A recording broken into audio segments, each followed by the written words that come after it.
Atlanta. Hotlanta. But the heat from this city can't compare to the temperature of this rivalry. Creekside, Westlake, a Fulton County battle made for a national stage. The tribe is looking to strike. The Lions are looking to hunt. Both went on the road and took down giants last week. Tonight in Fairburn, we watch two Goliaths compete. Westlake at Creekside, coming to you live from the swamp on SUVtv.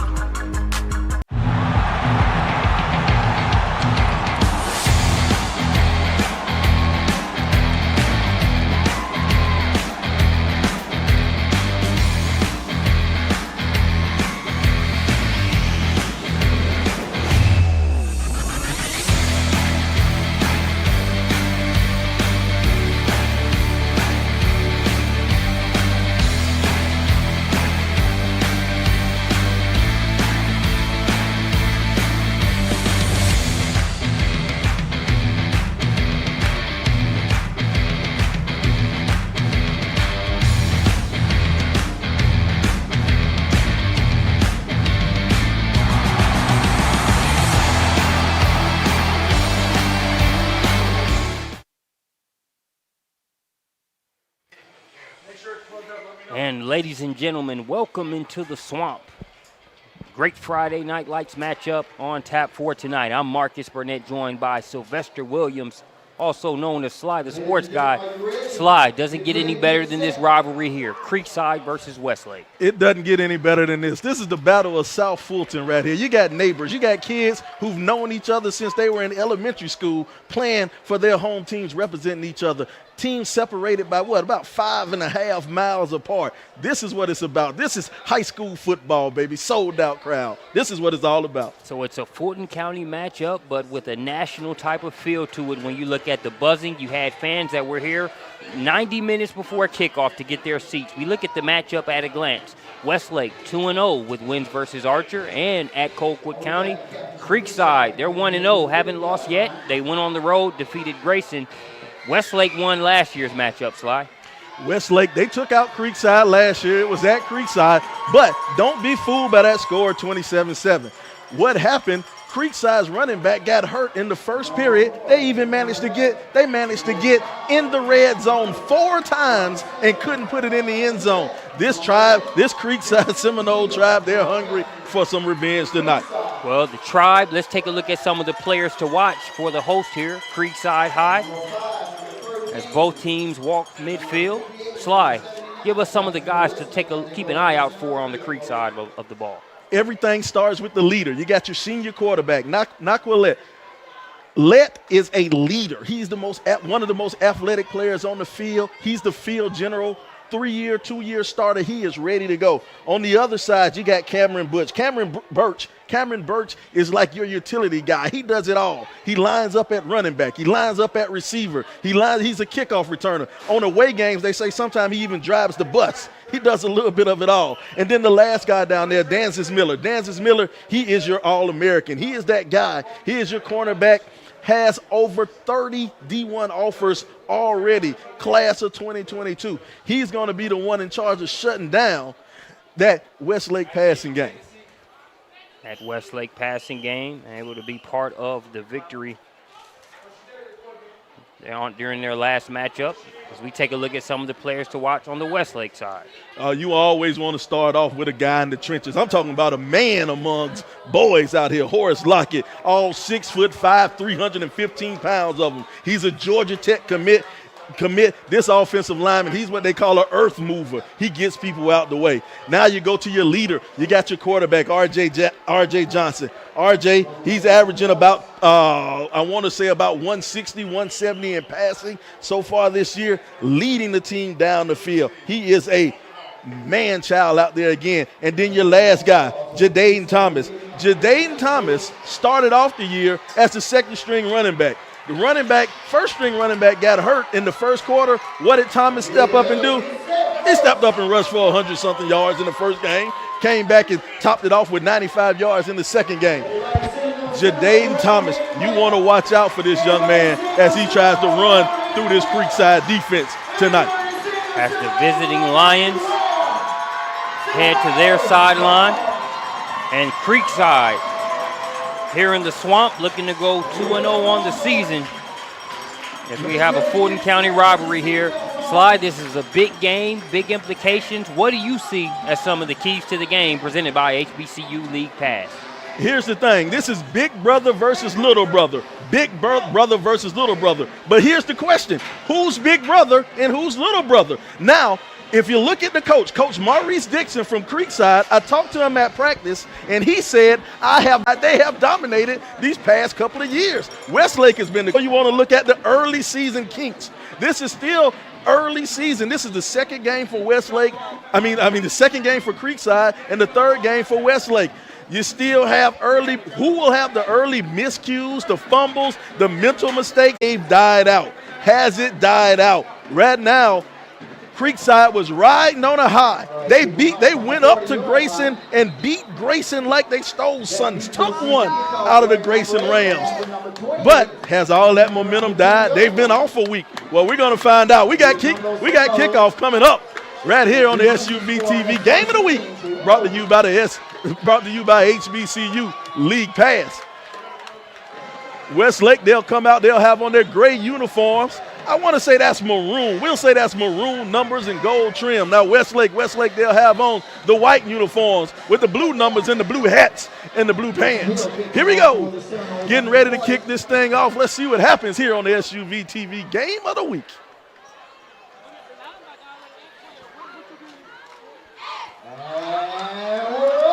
There's the high sideline kick, and it'll go out of bounds.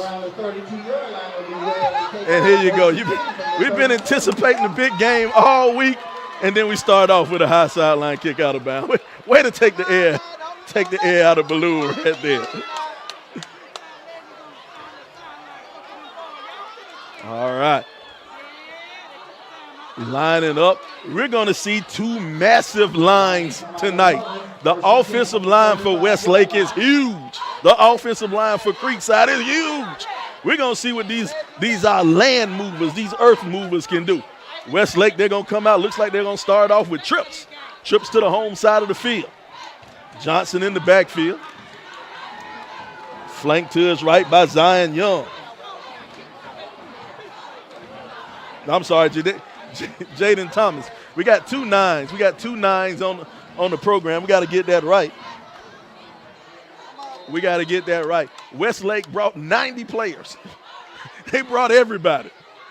If you enrolled at Westlake, you came and dressed out tonight. Here we go. Here's the shot. Here's the snap straight up the middle. Tied up, brought down by a host of Creekside defenders. He gets nowhere on that one. Led off by that was that B.J. Coward. B.J. Coward and Malik Tullis on the inside. Now Tullis is a big boy down there. Tullis isn't going to have anything going by him. Here we go. Westlake will come back. This time they'll ride up, twins to their side of the field. H back in there. Quick throw to the outside. They're caught. Come up, trying to make a man miss. And he's brought down by a shoestring. He'll pick up maybe 3 yards on that play. That's Jakari Christian. Jakari, he'll pick up maybe 3 yards.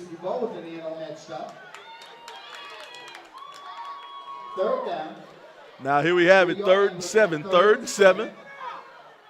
Westlake sending two receivers out. Looks like one man over the top for Creekside. They'll hand it off on the inside to Thomas. Thomas brought down. He'll pick up 2 yards, but he needed to get 7. And that's not going to happen. And here we go. They're going to bring up 4th. It'll be about a 4th and 4, 4th and 5 maybe. And Westlake's going for it. They don't believe in the punter. There won't be any punter out here tonight. RJ will have it. He's calling it out, barking it out. Now they'll go back and they'll look over the coach. Coach May, he'll signal some things out. Now they'll reshift Thomas to the outside. There's the blitz. RJ will keep it, and he's brought down. The Creekside defense stood strong. The big defensive stand for the Creekside defense, stepping up big time to shut down Westlake offense right here. Let's look at that. Middle linebacker standing in there, big time tackle, big time play, Vincent Hill. playing like a linebacker. You know, that brings a tear to my eye. I love to see great linebacker play. Now here's that massive, massive Creekside offensive line coming out there too. Some big boys. They're going to send 4 receivers bunched to the outside, empty backfield. Let back there by himself. Nobody over the top. Straight down the field, off the rip. Can he go? Came up just too short. Tried to get his man deep, couldn't get it. Was looking for Derek White, couldn't get Derek on the outside. Great job of coverage out there. Led had a lot of time. Stood in there, just couldn't get it. Jericho Washington. Make sure you say his name right, Jericho Washington.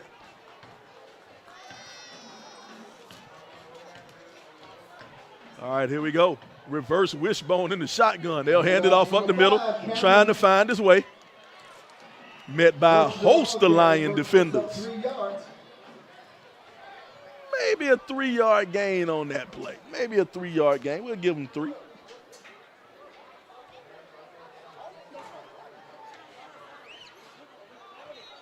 Coach Dixon calling in the plays. Coach Dixon, fourth year here at Creekside. Like I said earlier, he's an alum. Creekside graduate coming back home. When mama calls, you come. So he's back here at Creekside. Here we go, letting the shotgun. They'll hand it off upside in the middle, trying to find a hole. He'll pick up about 4, maybe 5. He'll be a little bit short of the first down. A little bit short of the first down, Cameron Birch. Following behind that massive offensive line. I tell you, it's a lot of meat back there. I'm glad I do not have to buy the groceries for this Creekside offense. Here we go, 4th and 2. Ball on the 37. Hand it off to Birch. No, he'll keep it. Let's brought down.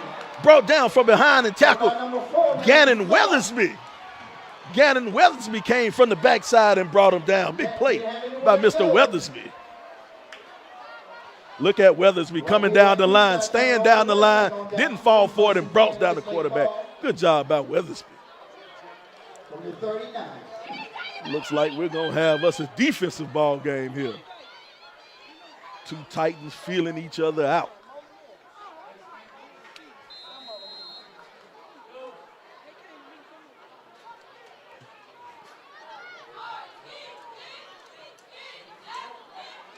Here we go, shotgun one more time. They'll have twins stacked behind each other on the wide side of the field.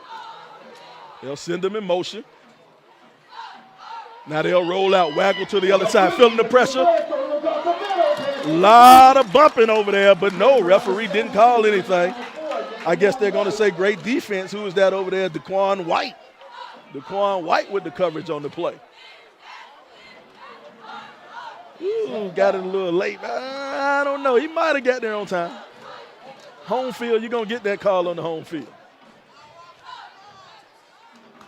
If they're at Westlake, it might have went the other way. Here we go. Shotgun, this time trips to the wide side of the field. Here's the snap, quick step. Throw to the outside and brought down immediately. Immediately on the play is Danzis Miller. Showing why he's one of the highly recruited players in this game. Look at him break on that one. Cornerback, drop back, sees the pass, breaks on it and breaks him down. Here we go, 3rd and 7, 3rd and a long 7. Johnson will have it now. He rolls out to his right. Feeling the pressure, he's hit, throws it up for grabs. Oh, and it came back and broke it up. What a play. Good job of defense of recovering over there. And there's that man one more time, Daquan White, getting his hand in there on defense. Look at that pressure coming from the backside, or coming from the front side. Tullis. Malik Tullis applying pressure. Now with 4th and 7, this is definitely a punting situation. Let's see what happens. Bring a punter in.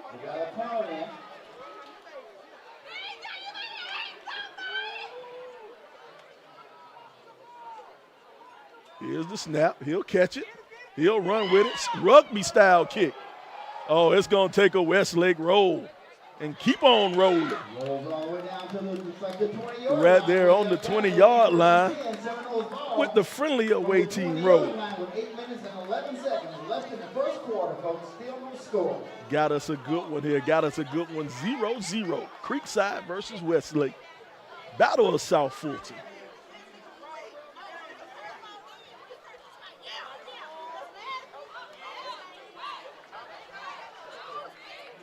Folks, just a reminder, going down to the concession area, we got a lot of great food down in the concession area. Get yourself something to eat and drink. South Fulton. I'm sorry, Creekside. Creekside, they'll line up. In the swamp. Those two up backs. Both of them to the left of the quarterback. Let sends a man in motion. There's the jet sweep to the outside, trying to get to the corner. He'll pick up maybe 4, maybe 5. Who is that? Williams Edwards the third.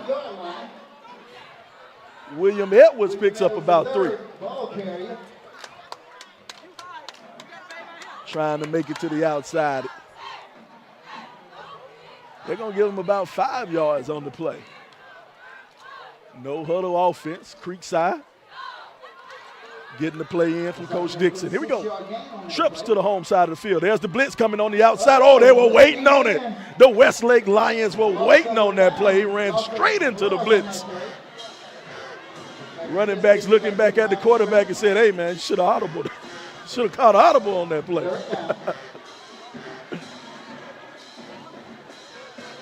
Led on that play right there, Zion Young. Zion Young, young man going to West Virginia. Big-time defensive end. I went to Westlake yesterday, watched their JV game, saw Zion. He introduced me to the coach. I had to look up at the young man. Zion's a huge man out there. Here we go. Shotgun. Now they'll roll out, trying to set up the screen. They'll catch it on the outside. Breaks a tackle. Breaks another one. He has the first down and just a little bit more. There's a fumble ball on the ground.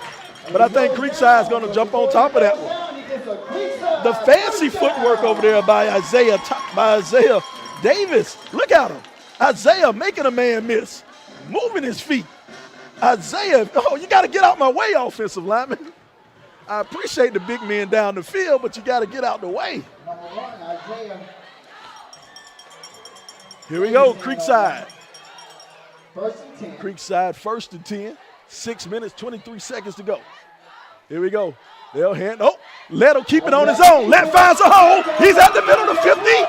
And Let drag down right around the 42-yard line for a pickup of about 21 yards. Let, way to read the option. Look at the read on the option. He keeps it himself and keeps those legs churning going down the field. He even stuck out a little stiff arm. Get up off me. First down, Creekside. Here we go. Shotgun. They'll send the man in motion. Hand it off on the inside. Cameron Birch still running. He's not going down. Cameron Birch carrying people. Cameron Birch carrying people to pick up the first down. Creekside. Another first down for Creekside. Marching down the field. Great run by Cameron Birch.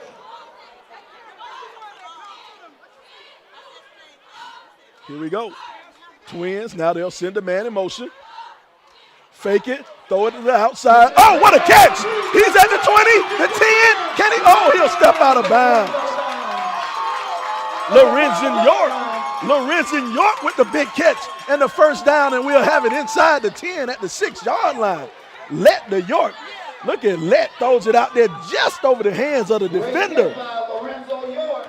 And Lorenzo takes it down the field. Now this is what happened last year. Last year, Creekside got into the red zone 4 times and couldn't put it in the end zone. Let's see if anything changes. Getting behind this massive offensive line. Here we go, 2 receivers. They'll hand it off to Birch. No, let him keep it. He'll get back to the line of scrimmage, maybe. Yeah, right back at the line of scrimmage. It'll be second and about 4. 4 to the end zone. One more time, same formation, up, back, twins to the short side of the field.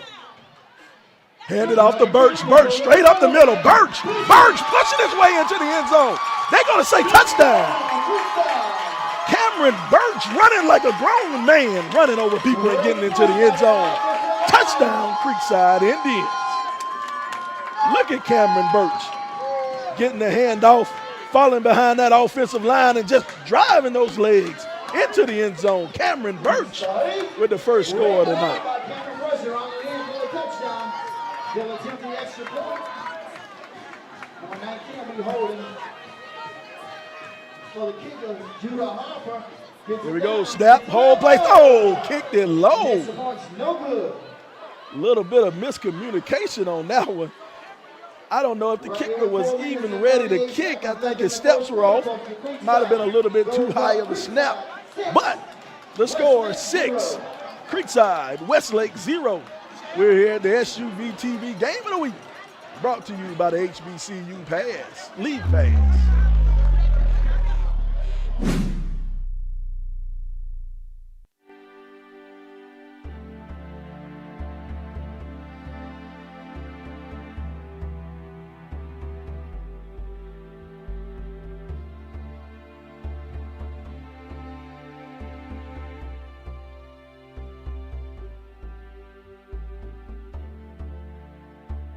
Time to call a credit repair company to fix my credit. Hold the phone, man. You can do it yourself with Credit Versio. That's way too hard. Call the credit repair company. Most credit repair companies only work on 1 or 2 accounts at a time, making it slow and expensive. You won't figure that out for months. Ignore him. Credit Versio's brilliant software scans all 3 credit bureaus, finds the accounts that are hurting your score, and guides you through the entire process. Anyone can do it.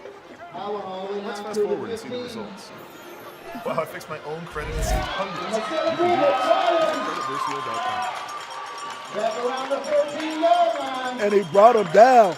Great job out there on the kickoff coverage by Jermaine Sanders. Jermaine Saunders. Look at Saunders. It looked like Saunders was even being held on that one. They tried to fake the reverse on this one. Yeah, they're going to call. Look at that. Saunders being held on that one. He's being held, and he still manages to make the tackle. Great job by Jermaine Saunders with the individual effort to make the tackle. Jermaine Saunders. That penalty was against Westlake.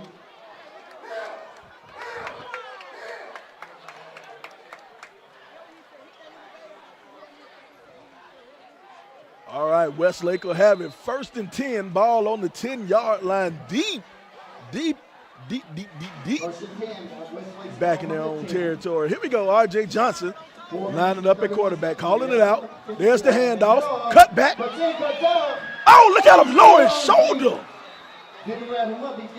Like a grown man. Jaden Thomas running hard, lowering his shoulder. No huddle offense is keeping coming. They're going.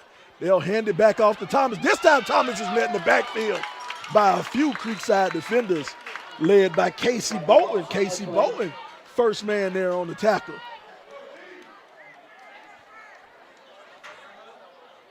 Now Westlake will slow down the tempo a little bit. They'll bring in a few subs.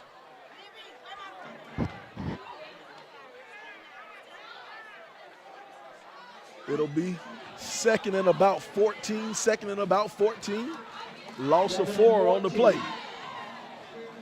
Trips to the wide side of the field. Blitz coming on the outside, picked up by Thomas. He'll tuck and run. Johnson in the open field. Johnson trying to lower that shoulder. He'll get close to the first down, but he'll be about 3 yards short. That's going to bring up 3rd and about 3. 3rd and about 3. Johnson saw wasn't anything there in the passing lane, so he took off and ran. Look at that stick right there by B.J. Coward. Guys out here delivering the blows down here in the swamp. Here we go, 3rd and about long 2. Thomas will have it. Thomas breaks through a tackle. Thomas going forward. Lower his head. Thomas will pick up about 8. And that'll be a first down for Westlake. Westlake first down, stop by number 21. Ricky McCreary.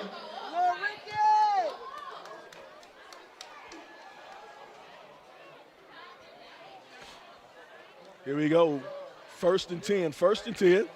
They'll hand it off to Thomas one more time. Thomas running between the tackles. Thomas. One man's not going to bring Thomas down. He's just running through arms. Look at that straight downhill running by Jaden Thomas. Look at him. You got to bring your lunch with you when you want to bring down Jaden Thomas. Here we go. That time they'll fake it to Thomas. Plenty of time. Plenty of time. Now he's scrambling out of the pocket. Scrambling behind.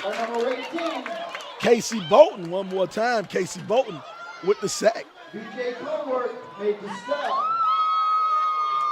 for the Seminoles.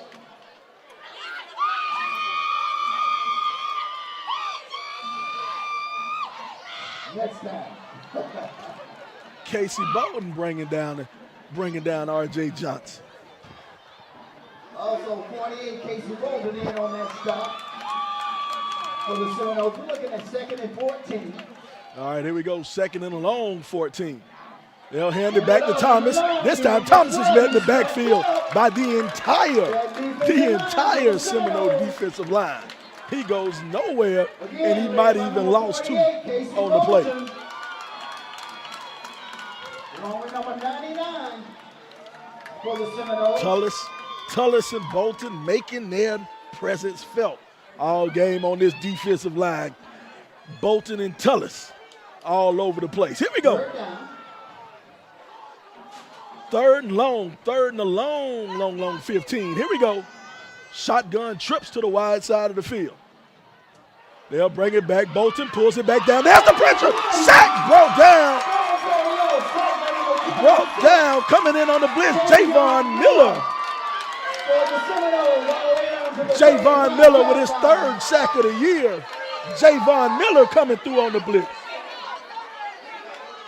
Miller with the sack. Got a flag on the play. Let's see what the referees call. A little bit of laundry on the field. Personal foul. Oh, personal foul on the defense. Personal foul on the defense. Here we go.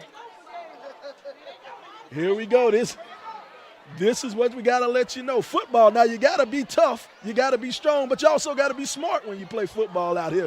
Can't have any silly personal fouls. You had a sack. Would have put them 4th and about 25. Now you got a 15-yard personal foul.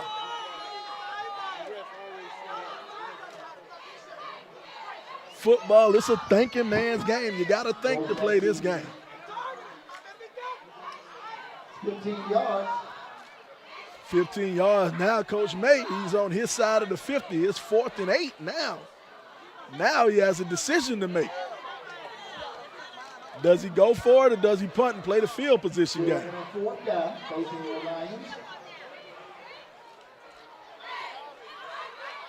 Let's see if they're going to go for it. See if the Creekside Seminoles defense can hold them. I think they're sending out the punting unit.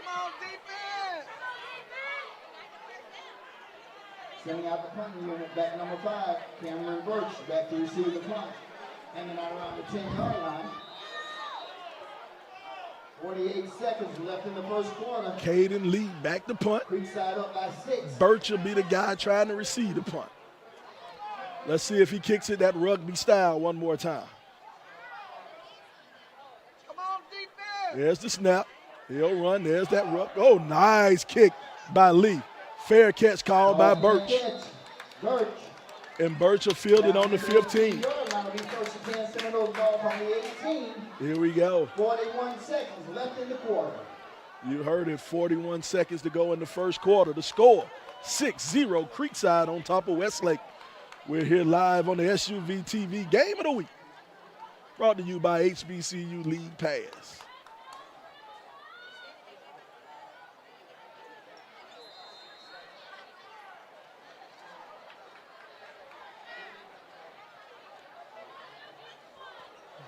All right, here we go. Waiting for everybody to get set up.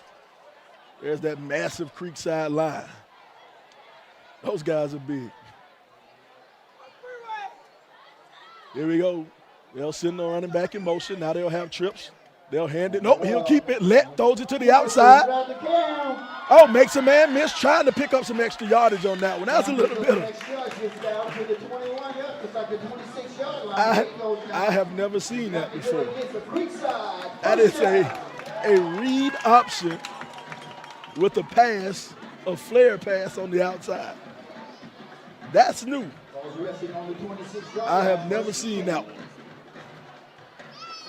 Here we go, shotgun. He'll hand it off. Birch off the middle, and Birch carrying people.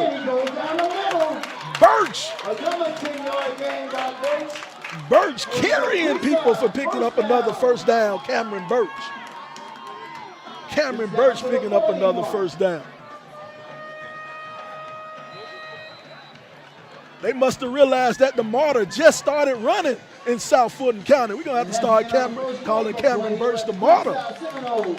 The Martyr bus, the way he's carrying Westlake defenders all night long. Here we go, into the first quarter. The score, 6-0. Creekside on top of Westlake here at the SUVtv Game of the Week.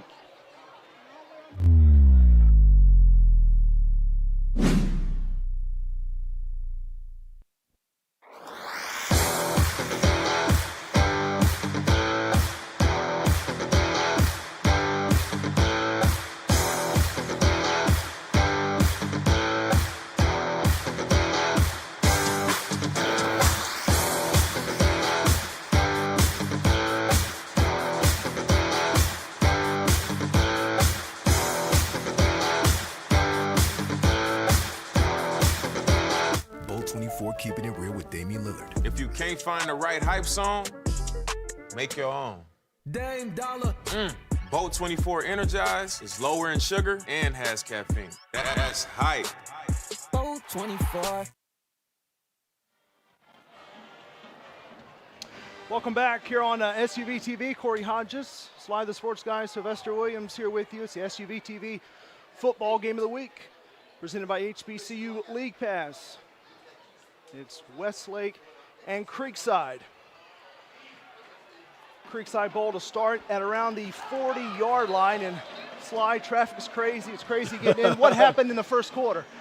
Well, we got to see a lot of Cameron Birch in the first quarter. This guy is just running and running hard. It's a 6-0 game. Really good defensive stand by both teams.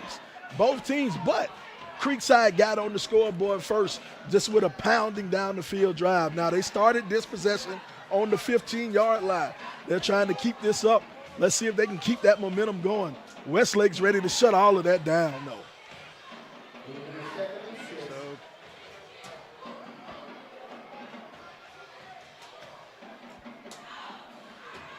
Creekside football, they'll keep it with the quarterback and go up for a yard or two. And now I think he may have pulled that one too early. That's one of those little read option plays right there. And I think he pulled that one. That's sometimes your quarterback, you got to let it go. You got to give it up to the running back. Let that running back get those hits. Save yourself, quarterback. That's Naikwa Lett, the QB. A lot of talk for Creekside about Lett and his skills. Just took it for a couple. Third down. Yard to gain, the 50 right at midfield. Here's Lett with one in the backfield, and that's Kamari Davis. One goes in motion. It'll be Lett to step back and drop it back, and that's caught. Tie goes to the receiver. The tie always goes to the receiver. They can sit there and argue over it, but the tie goes to the receiver. Trying to see who that was who caught it. Still a scrum going. Here's the replay. Now I want you to look at it. Look at how he attacks that. Look how he goes up and he gets it at the highest point. You're a receiver. You want to go up and get it. That's a great catch. Great athletic ability to go up there and pull that one in. Isaiah Davis with the catch. Yeah. Davis always talking about that high point slide, and you're right. High point of the catch that time for Davis. So a fresh set here for Creekside. In a game they lead 6-0, just getting started here, second quarter. After the Big ball downfield by Lett, caught by Davis. Again, it's Kamari Davis in the backfield, and Davis will take it, tries to turn the corner, breaks one tackle, now tackled by 2 and down, gained a hair. Check that, was Cameron Birch that time who took it in the backfield. Thanks, Sly. Birch has been running hard all game long. I'm talking about lowering his shoulder, digging down deep. Look at Birch. One man's not going to bring this kid down. That's what I love to see out of a running back. 9:20 and counting, second frame, and Creekside already inside the red zone. 2nd and 5. It'll be Lett who is sacked. Look at that, a little bit of miscommunication, and Tyler McKinstry takes full advantage of it. Full advantage of it, coming off that corner, applying the pressure and bringing down Lett for the sack. Big sack by Tyler. Yeah, got in on Nyqua Lett. Not much protection either, so Creekside will call a timeout. It'll be 3rd down and long coming. A sellout tonight as you look at the Creekside Seminoles on the sideline with the swamp emblazoned on the back of the jersey, and this is one crowded swamp tonight with a sellout crowd, and the parking lot is full, and it goes back maybe 500-600 yards. I mean, that's how packed in this place is tonight. I've never seen a crowd like this for a high school game. I'm telling you, and they still have fans trying to get in the game. They do. They're still lined up trying to get into the game. This is what it's all about, rivalry week right here. Hey, to all our people who are watching, to all the people who are watching, be sure to tweet us. Tweet us at SUVtv. Tweet us. Let us know what you're saying. The people in the YouTube comments, comment. You know what? I don't even have signal on my phone. I don't either. I can't pull up the YouTube comments. But still, tweet us. Tweet us at SUVtv. Tweet me at Slider Sports Guy. Tweet you where, Corey? That's right, at @THE_Corey, C-O-R-E-Y, Hodges, H-O-D-G-E-S. And yes, I raised my hand. I'm tardy, so I am absent for the class. I'm not absent, but I'm just late, but I'm here. So maybe a congratulatory tweet in there maybe. All right, here's Lett. He'll keep. Lett will roll. Defender right on his back. Lett wants to throw. He dropped almost to his knee, and now he's down. He has to make up his mind on that one. He has to make up his mind. He's a right-handed quarterback rolling out to his left. He had receivers on the crossing route. He has to let it go. Once you realize you can't, when you cut back toward the inside of the field, that's where everybody else is. That's where all the help is coming from. You got to go ahead and throw that thing out of bounds. Get rid of it. Get rid of it, young man. He'll learn. He'll learn before it's over with. That's right. Yeah, it's a play that you'll learn from for sure. Either he learns now, or he's going to learn the hard way when he turns into one of those blindside hits. Yeah, that'll wake you up real quick if you're Nyqua Lett, who tried to improvise. 4th down and long, and Lett and Creekside will go for it. Lofted ball to the end zone is incomplete, and that's a turnover on downs. There you go. They were targeting Davis again that time, tried to come up with some more magic on that drive. Davis is a big receiver. He's a big guy. You know, here's the thing. Westlake likes to play man-to-man coverage. They want to play in-your-face, aggressive man-to-man coverage. Creekside thinks that they feel they have the athletes to take advantage of that man-to-man coverage. Not on that play. The the Westlake defenders were there. So it'll be Westlake to come back out. Thanks, Sly. Yeah, we've got a little defensive game here developing maybe a little bit. 1st and 10 for Westside. Handoff, flipped up just past the 20. And Vincent Hill, man, I love linebacker play, man. I like how Hill comes up and delivers that blow, man. Hill's reading down the line, coming up and taking out the legs of the running back. That was Jaden Thomas that time, the running back. 2nd down and 7. Drop back, 2, 3-step drop, pressure comes, just got the ball out.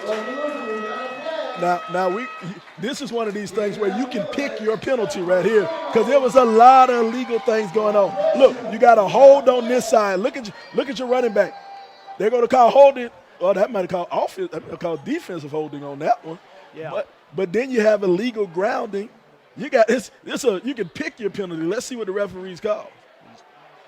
Javion Miller. That Oh time. yeah, he threw him down. Yeah. Yeah, that left tackle threw his man down. There's your holding call right there. Holding against the Lions. All right, second down remains. They're gonna go half the distance to the goal. It's one of those things you can pick your penalty. A lot going on that play. Yeah, it's a potpourri. You could pick from any of them. Reginald Johnson went down on the pressure from Miller. So check that. And no, still second down and long now for Westside. They're backed up too. They'll snap this from just past the 5-yard line. Johnson into his own end zone, got it away, and now a broken play opportunity caught by Thomas. Thomas out to the 35-yard line. Jaden Thomas saved it from a possible safety, and he just went boom. This is what I love about the screen pass. You just need one sliver on the screen. One man misses, and that's all you need. Look at the big offensive lineman down the field blocking. And now all he has to do is space the run. On the screen pass, you take advantage of a man-to-man defense and an aggressive man-to-man. Oh, you got a penalty on the play. That's coming back.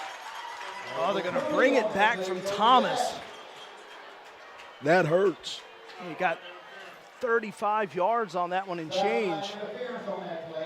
Oh, sideline interference. Wow. Wow. You don't see that. That's, ooh. How does that happen, Sly? I don't know. Usually they get a warning before you call a sideline interference, but I'm not sure. But, hey, if you're a Creekside Seminole, you'll take it. Johnson will keep. Johnson rolls to his left, just trying to get back to the line of scrimmage that time. And look at that. One more time. Who was that? Carlton Williams. Carlton Williams just – that defensive front from Creekside is playing just an excellent ball game out here today. That defensive front is tough from Creekside. Yeah, big guys. That was part of some of your scouting earlier this week. A couple 300-pounders up front and a big line. Both of these teams are stacked up front. Second down and 12, so second and long here for Johnson and Westside. Reginald Johnson will keep. Wide open man, hard hit at the end, but caught it in open space. James Banks caught it, absorbed the hit. Oh, he hit. Oh, he hurt my back on that one. My goodness, look at this All-American cornerback coming up and delivering the blow. Oh, put him on Sports Center for that one. Oh, my goodness. The hit from Danesis Miller. Miller flex at the end after the front end collision. He's showing why he is one of the top DBs in the state of Georgia. Without a shadow of a doubt, Miller is a player. Saw Banks, who was wide open, then he delivered the blow. Here's the ball, wide open along the sideline and caught. So Johnson able to. It came out. Okay. So take it away. That was Caden Lee. Big wide out star for Westside who caught it, but we'll see him go out on the replay. Let's see if he couldn't hold on to it. I'm not sure. I think it came out toward the end. Yeah. Yep. It came out. Good call. Good job of White. Daquan White got his hand in there and swatted it loose. Good job by Daquan White putting his hand on the ball. White covering Caden Lee down the sideline and maybe force the ball to jump out. So now Westside will punt it away. Had to clear from some space for Lee to boot it. Bounces at the 45, rolls past the 50, and finally dead at around the 47-yard line. So that's where we'll see Creekside start their next drive. Still up by a touchdown, save an extra point. 6-0 with under 6 to go before half. Got that nice, friendly away team roll. You don't see that too often. You get the away team roll. Yeah. Yeah, that was beneficial that time for Westside. Got some extra roll out of it, so it didn't stop and give Creekside maybe a chance to start their drive from inside of Westside's territory. They'll get it here just a couple yards before midfield for the Seminoles of Creekside. They are packed in tonight. There's a pretty good amount of jerseys for the Braves out there too. Some of our sponsors tonight on the right-hand side of your screen, making our broadcast possible on this Friday evening from just outside of Atlanta. Little toss back to the quarterback, and got it away and incomplete. Could have been a little dangerous there. He threw a dead duck out there, I'm telling you. And here's the thing, they tried to run the flea flicker, and he had his man. He had him deep. He just, oh God, he just threw a terrible ball. There's no way to even describe, he just threw a bad ball. That's the only way you can describe that, but he had a man deep. He was looking for Derek White that time and came up empty. 2nd down and 10, still from the same spot at the 48-yard line. Still inside Creekside territory, but they're trying to break past the 50. Hand off, and there's some room up the middle, and that'll get Creekside into Westside territory, and everyone converges at the end. Look at that. I love the way Birch runs this ball. Birch, he runs so hard. He runs so hard. I'm talking about those legs are just churning, man. He is a hard guy to bring down, Cameron Birch. So Birch gets Creekside past the 50, but now 3rd down and 5. Trying to keep the drive going. All eyes to the sideline for Lett, with now Kamari Davis there in the backfield with him. 3rd and 5 now for the Seminoles. It'll be Lett to roll to the 50. He stands on it. Now Lett trying to cut back. He'll come up short. That'll be 4th down on the way. He has to learn to get rid of that ball. What he's doing, when he stands out there and he's extending that play and he's holding that thing out there like a loaf of bread, somebody's going to swat it away.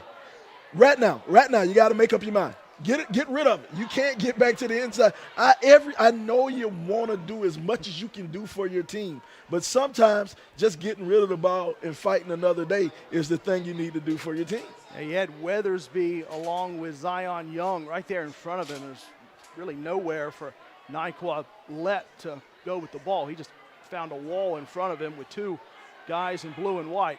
And Zion Young is a huge man. I don't even want to say he's a boy. He is a huge man. You're not going too far if Zion Young is out there in front of you.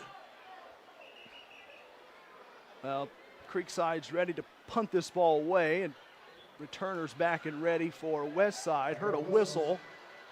Yes, Creekside's going to march back a couple yards to make the punt a little bit more lengthy.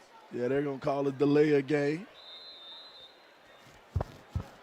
They're going to see if they can kick it down there in that coffin corner, see if they can play this field position game. I want to keep it away from Travis Booker, who's back to return for Westside. Booker standing at the 15. Punts away, a little low. It'll bounce in front of Booker, who now catches it on the hop, and Booker is wrangled down at the 15-yard line. Well covered. Boy, Booker living on the edge. I know. Yeah. Look at this. Booker's lucky he still has a helmet, man. I like that, man. I love an aggressive punt returner, man. Hey, here's the thing about being a punt returner. Being a punt returner, you got to walk out there. You got to be one of the toughest people in the world to play punt return, man. Right. You got people bearing down on you 50 miles an hour, and you're catching that thing. Oh, man, you got to be a tough kid to be a punt returner. Well, with Booker's theatrics, it really didn't get Westside into any more of a beneficial starting field position, as they'll get this one from around the 10. Now they'll hand off, big run up the middle. That gets another good start to this drive, and that was Caden Lee who got it. Caden Lee running on that jet sweep. I like that, kind of rebuilding the confidence in Lee. Lee dropped that pass on the other side over there the last drive. But coach still showing we got a lot of faith in this young man. 2nd and 3, handoff to Jaden Thomas. Thomas scurried ahead, came up short of the line to gain, so it'll be third down. With that Miller, I think Tullis had a little bit to do with that. Man, it's a big front, man. I'm talking about both these teams just have massive offensive lines and big defensive lines, man. They're some big boys. Yeah, they are. I mean, some of the things I was reading about that you gathered this week, you've got some stars up there on the front. They're going to open those holes up for a guy like Jaden Thomas, who now needs just 2 yards for the first down, but he got hit in the backfield. There comes that defense for Creekside, and that was Javion Miller who stopped Thomas dead in his tracks. Miller laying the lumber so hard he loses his own helmet. Woo. Look at Miller come off of the edge. Boo! Yes, sir! Mr. Miller. You got to call him Mr. Miller after a hit like that. You can't call him Javon anymore. Look at him. Look at him come off the edge. God. What a hit. Miller all over Jaden Thomas, and there's a sideline shot, and he's brimming with confidence after that big hit. That's the tallest guy walking on the sideline right now for Creekside. Miller hit Thomas like Thomas owed the money. I'm telling you. Yeah, someone had to pay up. I'm telling you. My goodness. That's a you're late on the rent hit right there. Oh boy, 6-0 Creekside, and that's a momentum builder as well there for the Seminole, who lead by not a touchdown and an extra point, but just a touchdown, but securing and keeping the 6-0 lead where it is as we have just about 2 minutes and change left before the break. Could turn a little momentum towards the way of Creekside, maybe a chance to at least get in field goal range before half, but you know they probably want the touchdown, especially after that hit. All right, here we go.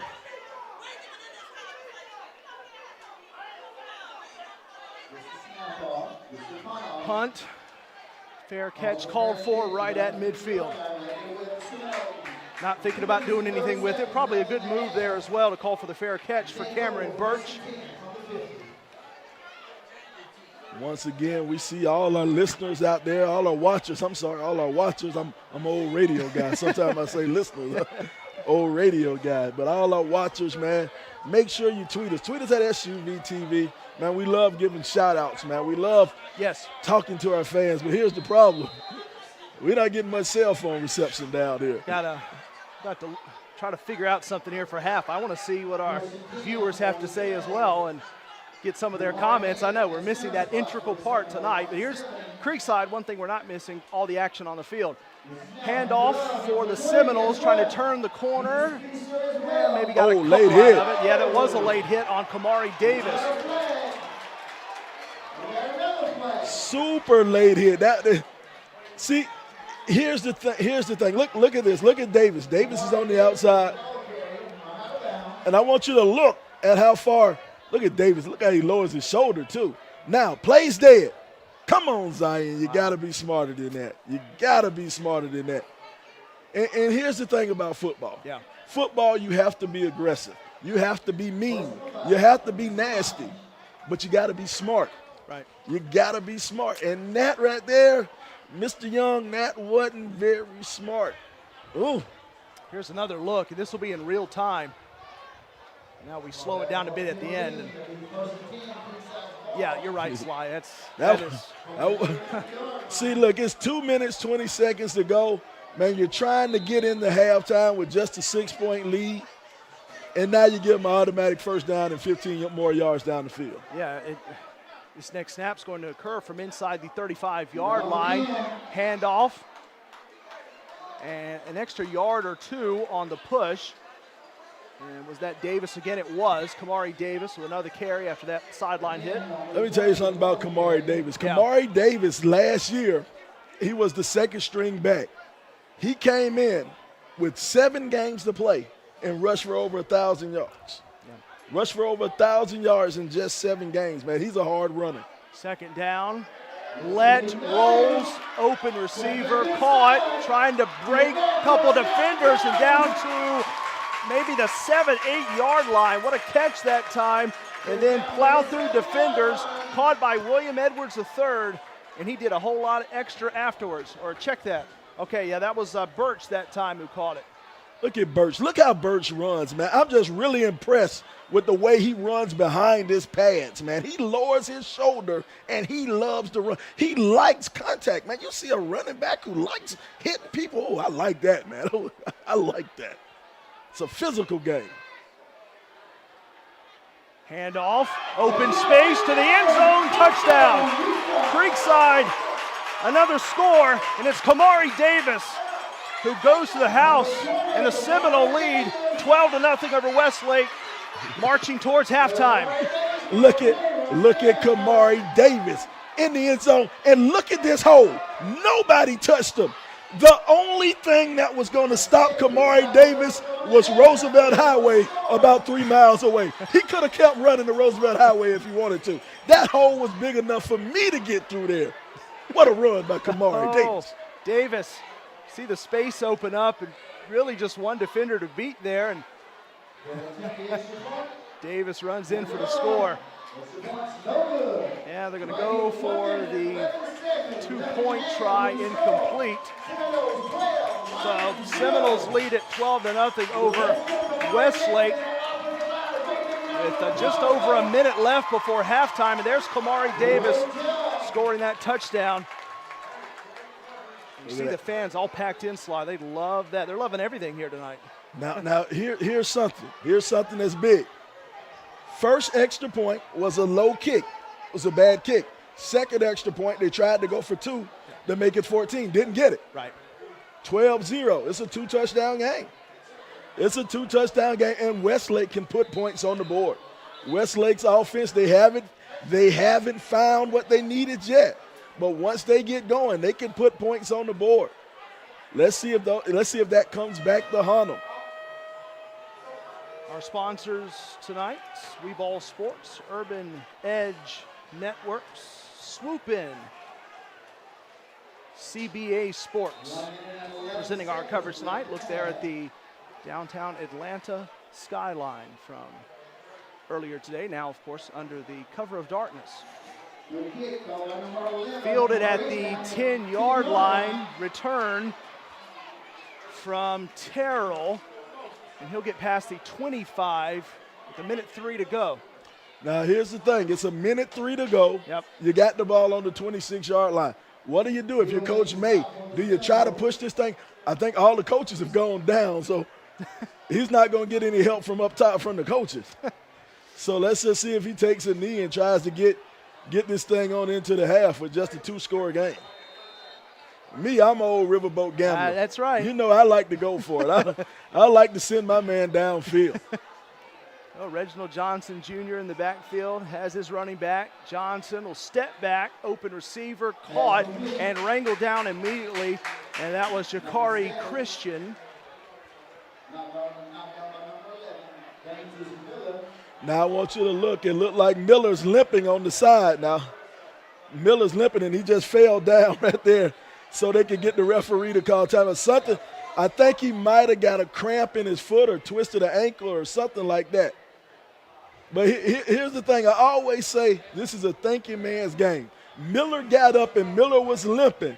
He was limping to the side. Now, it's 2-minute offense. The Westlake team is moving. Miller has to fall down immediately so the referee can call a timeout. Because if he would have stayed up just 2 more seconds, Westlake could have got that ball off, and they could have ran that play.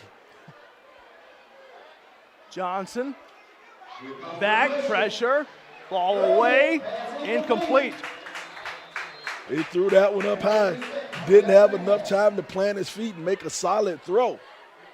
Now we get tricky. It is 3rd and 6, 23 seconds to go.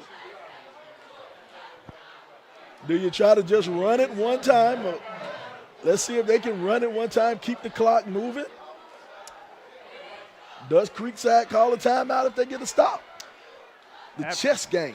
That's right. Yeah, they're playing it here late with just 23 ticks to go before halftime, and Westlake trailing by 12. After that incomplete throw to Booker, here is 3rd down and 6 for Johnson. One in motion goes the running back. Johnson loops it, incomplete. Try to get it to Christian. Coverage on that one, Ricky McClary. Ricky McClary just all over us, man. Good job of Ricky McClary providing that coverage, man. Twin brother, him and Roderick McClary, twin brothers. Coach, I think their dad coaches them at their DBs. Their dad, Coach Mack, I think that's his name. I'm not sure. He was one of the ones that popped up on some of the earlier in the week notes from head coach Maurice Dixon, who highlighted McCrary as one of those defenders to watch, and he covered the play well there to bring up 4th down. 18 seconds left before the break. You figure now you just get this away, and Creekside more than likely after they get it, they'll just knee it to the locker room, but that's pontification. We're not 100%, but I'd be shocked if it developed the other way. Okay, we'll see now. Here we go. See if they try to draw them off with the hard count. Everything's not as it seems. Yeah, under center. Ready to try to get someone to jump. They brought in Christian that time. Maybe in a Wildcat situation almost there, but they were really just trying to get a jump maybe to get 1st down. Didn't get it. See if they can get a player to jump outside. Didn't work. You got a timeout. Here's the thing about timeouts. You can't take them home. That's right. You can't take them with you. You got to use them. Yeah, they stay here in Fairburn, Georgia, where our coverage is coming at you from tonight here on SUVtv, our game of the week.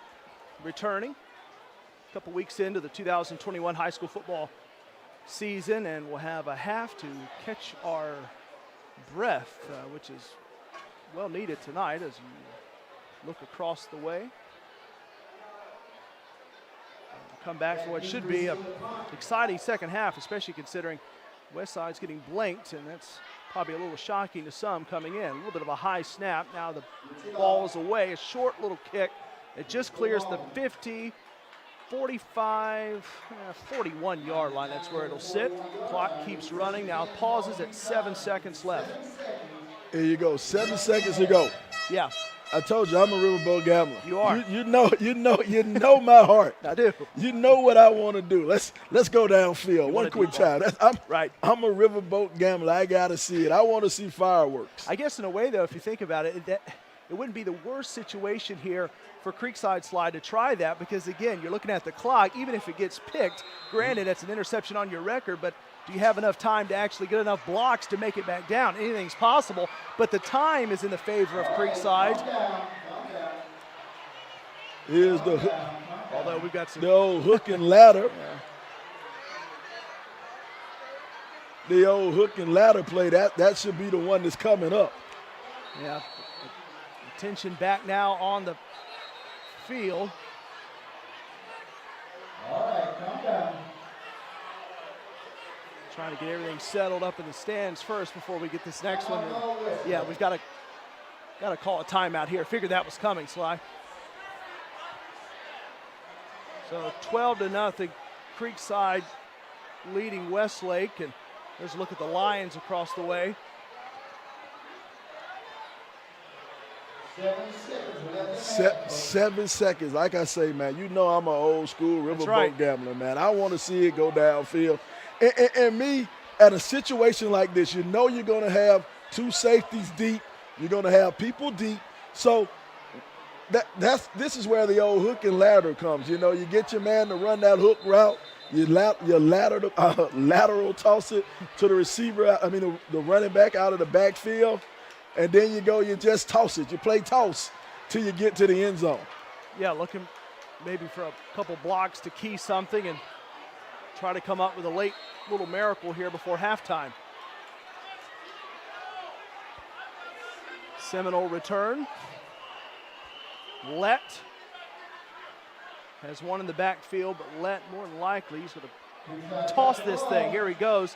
Pursuit in the backfield, rolls past pressure. Deep ball has a receiver, and that one is almost picked, but incomplete. Falls incomplete, and that's it for the first half. As it was. We got a flag on the field. Oh boy. That's it. That's in the territory of late hit right there. That's in that territory of late hit. Let's see if you see where that flag is. Let's see what happens. He gets rid of it. Ooh, Oh, he got the hand to his face. Okay. That's what I think they're going to call. If we can let's look at 90. He didn't hit him late. Oh, our camera. There we go. There's another angle. He didn't hit him late, but the hand was above the shoulder pads. I think that's what they're going to call. We're going to find out. Roughing the passer. Yeah. Yeah. And that's the thing. He didn't hit him late. Right. It was just the placement of his hand. Another look at it. Oh, yeah. Oh, yeah. He gave him that old Wahoo McDaniels chop to the throat right there. Look at you. I bet none of these kids out here have any idea who Wahoo McDaniels is. You don't know who Wahoo. You're a young guy, Corey. I am. I'm still hanging in there. I'm just barely. You don't know who Wahoo McDaniels. That's an old wrestler. I figured it was, but yeah. Excuse me. Not a wrestler. That's a wrestler. Wrestler. Wrestler. Right, exactly. Yeah. That's back. R-A-S-T-L-E-R. There you yeah, go. Exactly. Wrestling. We've got 000s on the clock. Now you want to see if they throw something underneath. Yeah. Because I'll be honest, I don't think Led has enough arm to get it into the end zone. You're gifted a free play here because of the penalty. Let steps up. Deep ball. Well covered, picked. Uh-oh, now. Westside's on the move. Interception. Blocks. Sideline. Now down. Picked off by Terrell. Let's give a big, if you're on the Creekside side, Jamar Milford. Jamar Milford is the guy you want to look at, number 55, the big offensive lineman. He managed to get over there and just slow the man down. Let's look at this interception. Look at the return. Going downfield, he has some blockers in front of him. Now look at Milford. Come over on the side. Wait, there he is. Come on. Look, there you go. Oh, my bad. I called the wrong guy. It was 56, not 55. Who is that? Brian Williams. Brian Williams. Give a lot of credit to Brian Williams because he stopped that touchdown. Yeah, the interception was made for Westside by, again, Avion Terrell, who caught it right at the doorstep of the end zone, and then he got some key blocks, but it was that one late one that kept him from maybe going back for a pick six. That's what we were talking about. Anything possible right before the end of the first half. It is 12-0. Creekside over Westside here from Fairburn, Georgia. We'll jump away. We'll come back. We'll gather our thoughts, get some stuff squared away, and get ready for second half action in what is a little bit of a defensive affair on this Friday night here on SUVtv. We'll come back for second half action. Tamara Brown with SUVtv at the CP3 Rising Stars Camp. SUVtv's 2019 NBA Draft Day coverage. Anthony Edwards Collegiate Decision, presented by the Georgia Hoop Circle on SUVtv. SUVtv brings the game to the audience. You give a better focus on the actual game at hand. Sometimes you could tell it's just a running camera by itself sitting there, but with SUVtv, it's more of a personal experience. Just the exposure, being able to see games that you normally wouldn't be able to see, not only here locally, but across the country. Those angles make you pick up different things as a coach, as an evaluator. They're giving you great quality, nobody talking in the background. I think it brings basketball to the forefront. Whether it's a family member was in a different state, they can watch the game, or just bringing in more coverage for these players, or if it just allows us to raise more money for something like Susan G. Komen. And so I think this event has grown because you guys have been a part of it the whole entire time. SUVtv has given a different light to kids that don't always get the best exposure. The commentary that goes along with the games, I think, is always interesting. Touchdown. Oh, yes, sir. It brings something to the table that no other streaming aspect can bring, no matter how hard they try right now.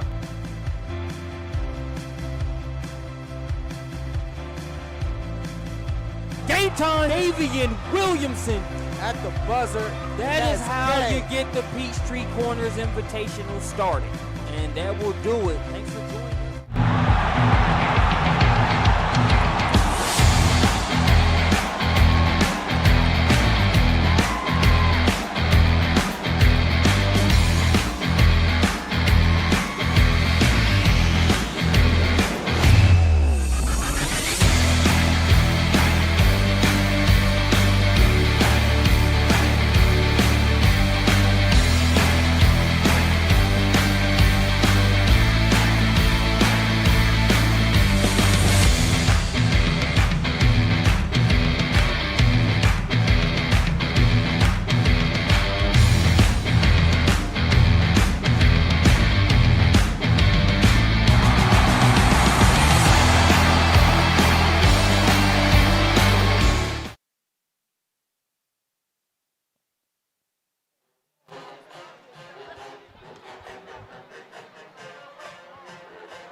And now the band will bring you Done For Me by Charlie Puth with the ladies of the Blue Rain Dance Team.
Let's give it up for Blue Rain.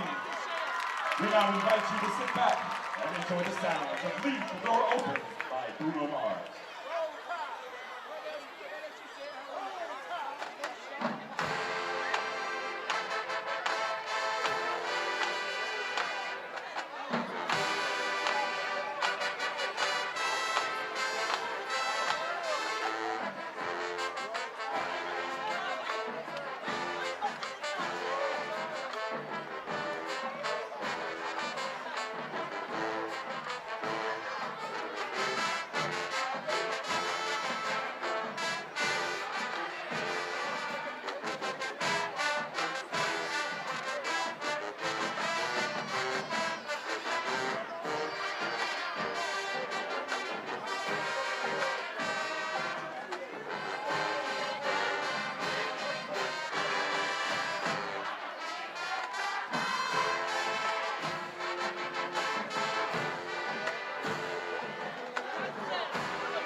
Show you how we get down with Mask Off by Future, Out West by Young Thug, In Paris by Jay-Z and Kanye West.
Ladies and gentlemen, we hope that you have enjoyed our show as much as we have enjoyed bringing it to you. The mighty marching lion band is under the direction of Mr. Cedric Young, Blue Rain choreographer and head coach Ms. Ray Lansing Coleman, assistant coach Mr. Shea Jackson, drumline instructors Mr. Ahmad Worthy and Miss Ayana Cummings, band booster president Miss Amira Hill, and principal Mr. Jarvis Adams.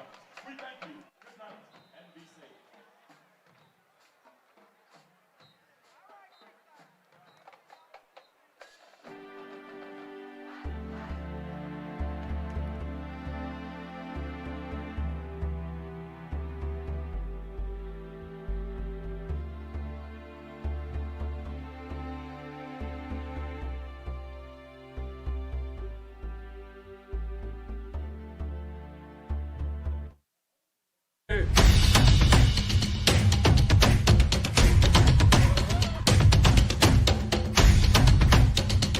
When you don't feel like working and you still got to go to work, that's the grind.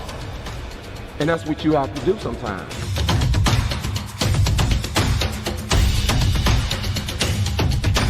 When you choose to put in the work and embrace the journey, success has no choice but to find you.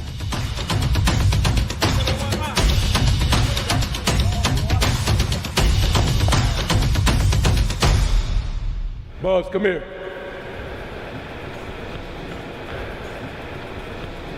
I want to see you tomorrow at 4 p.m. with the varsity. Yes, sir. Congratulations, you made it. Thank you, Coach. All right.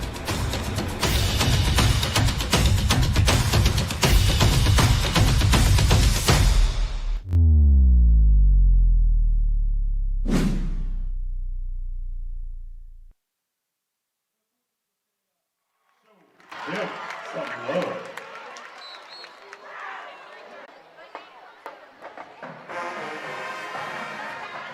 SOS Band, Outcast, 2 of Atlanta Great.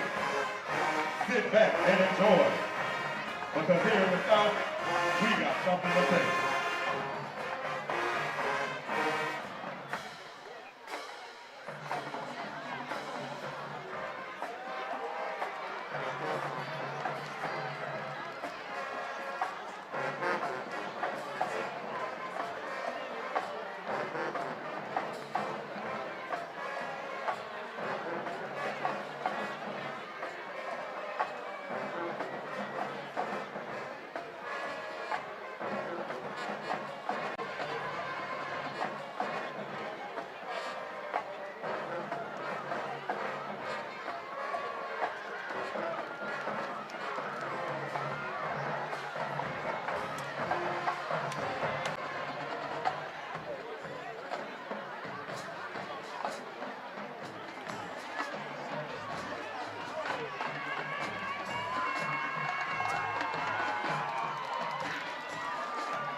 Enjoy the ridiculous movement and the sensational sticking of all percussion sections, better known as Groove House.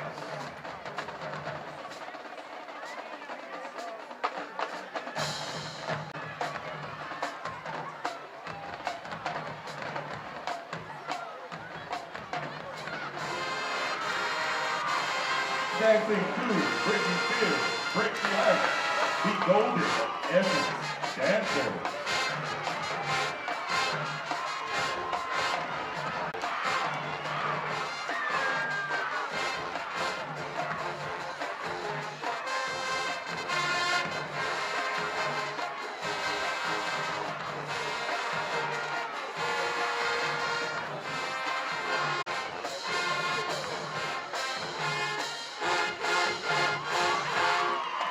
Let's hear it again for the Golden Essence Dancers.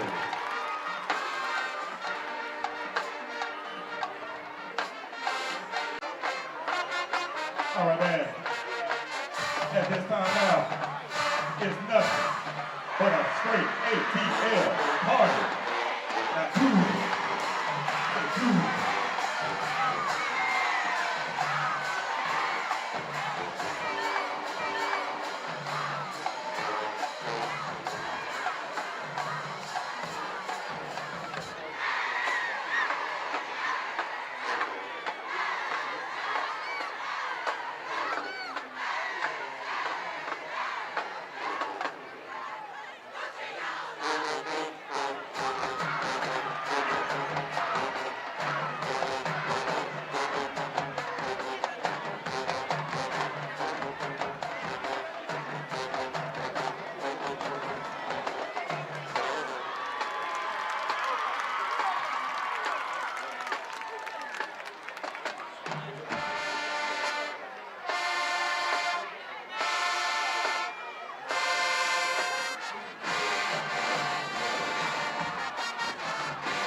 The Creekside Marching SOS is under the direction of Mr. Dexter Maynard, Head Director, Ms. Christy Creasy, Associate Director, Mr. Aaron Fields and Curtis McCullough, Percussion, Ms. Rashida Edwards and Brother Lieutenant Scott Jones, Golden, Isaac Williams and Jalen Harris, all our drum instructors.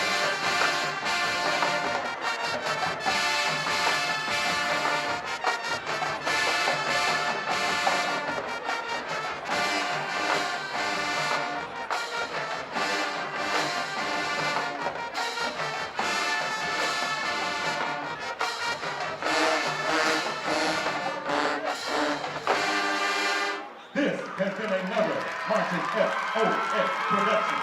We thank you and good night.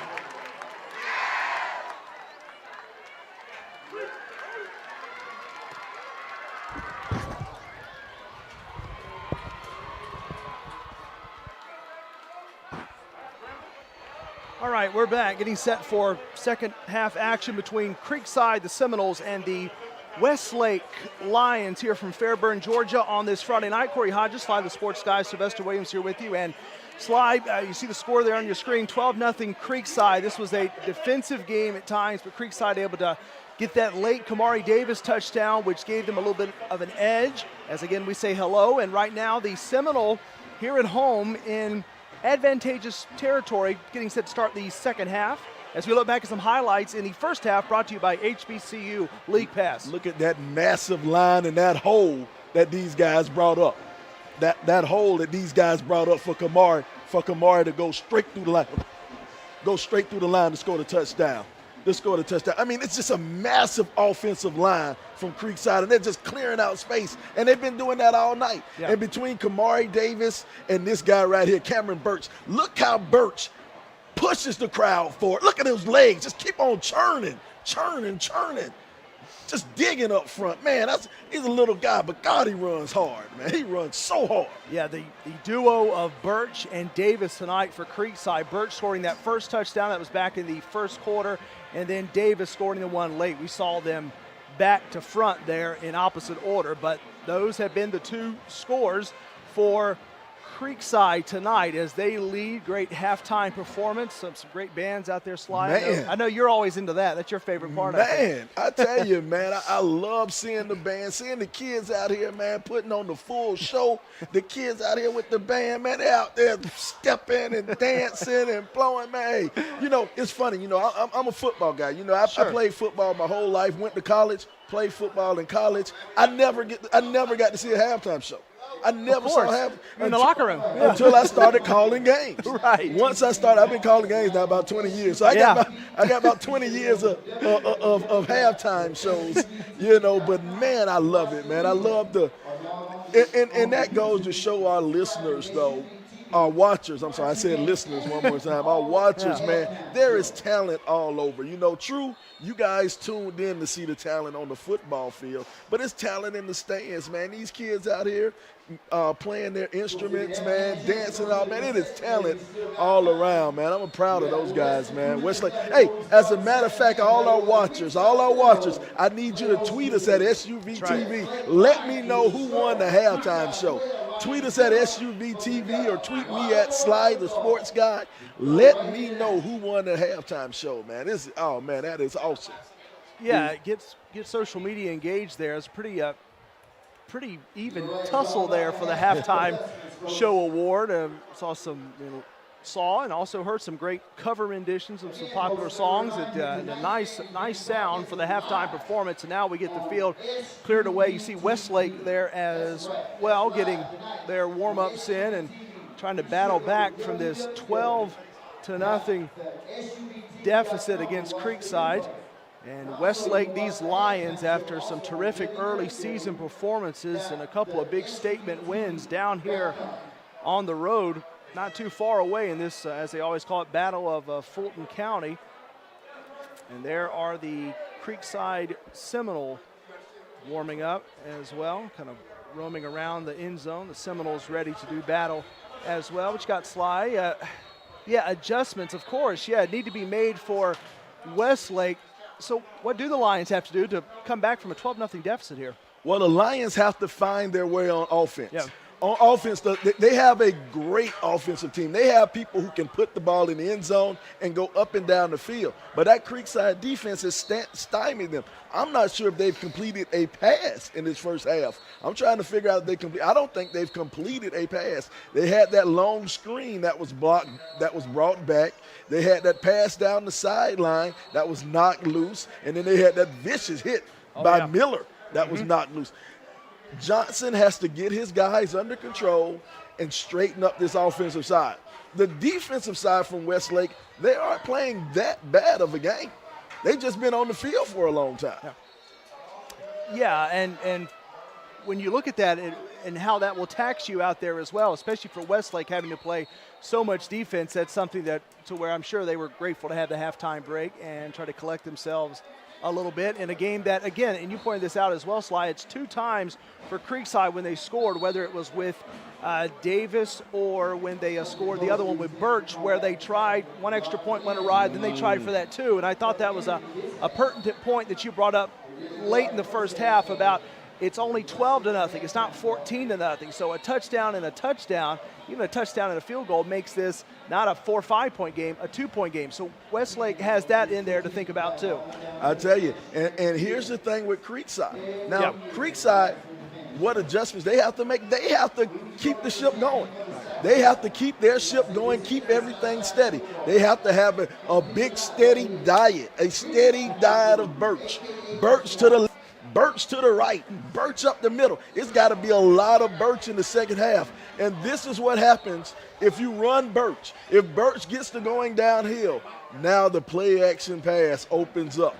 Let can show that arm off with that play action pass if Birch keeps up doing what he's been doing. Creekside, they just got to they have to keep the ship steady. They have to keep the ship steady, and they have to embrace for that opening drive, for that opening salvo from Westlake. Well, we've got 12 minutes on the third quarter clock and ready to go here again on a Friday night just south of Atlanta. And what the history of these two programs, both programs have sent a fair number to the NFL. When you talk about that, the likes of Pac-Man Jones and Cam Newton and Eric Berry, these schools have cranked them out. You and I were talking about that on the phone last night, Sly, when I was on my way back to the house. You called me, kind of caught me up a little bit, and when some of those names you rattled off about them, I thought that is probably the best yardstick to measure Creekside and Westlake by the amount of players they've sent to the ultimate level of football. Yeah, Westlake has sent a bunch of them to the pros. Creekside has sent a bunch of them to the pros. These guys, they understand. And not only the pros, I'm talking about the next level. They send so many kids to college. Right. So many kids get to college because they play football down here on the south side. Down here on the south side, we play football. And let's take off the veil. I am a resident of Fairburn. I live right there off of South Fulton. That's right. My kid will go to Langston Hughes, so I'm a Langston Hughes guy. I know. I can't say that too loud up here. I can't say it too loud. That's dangerous around here. But here we go. Let's get this thing started. Yeah, Westlake will kick it off to start the second half. Return fielded from the 5. Some room opening up here, and past the 50 now, well into Westlake territory.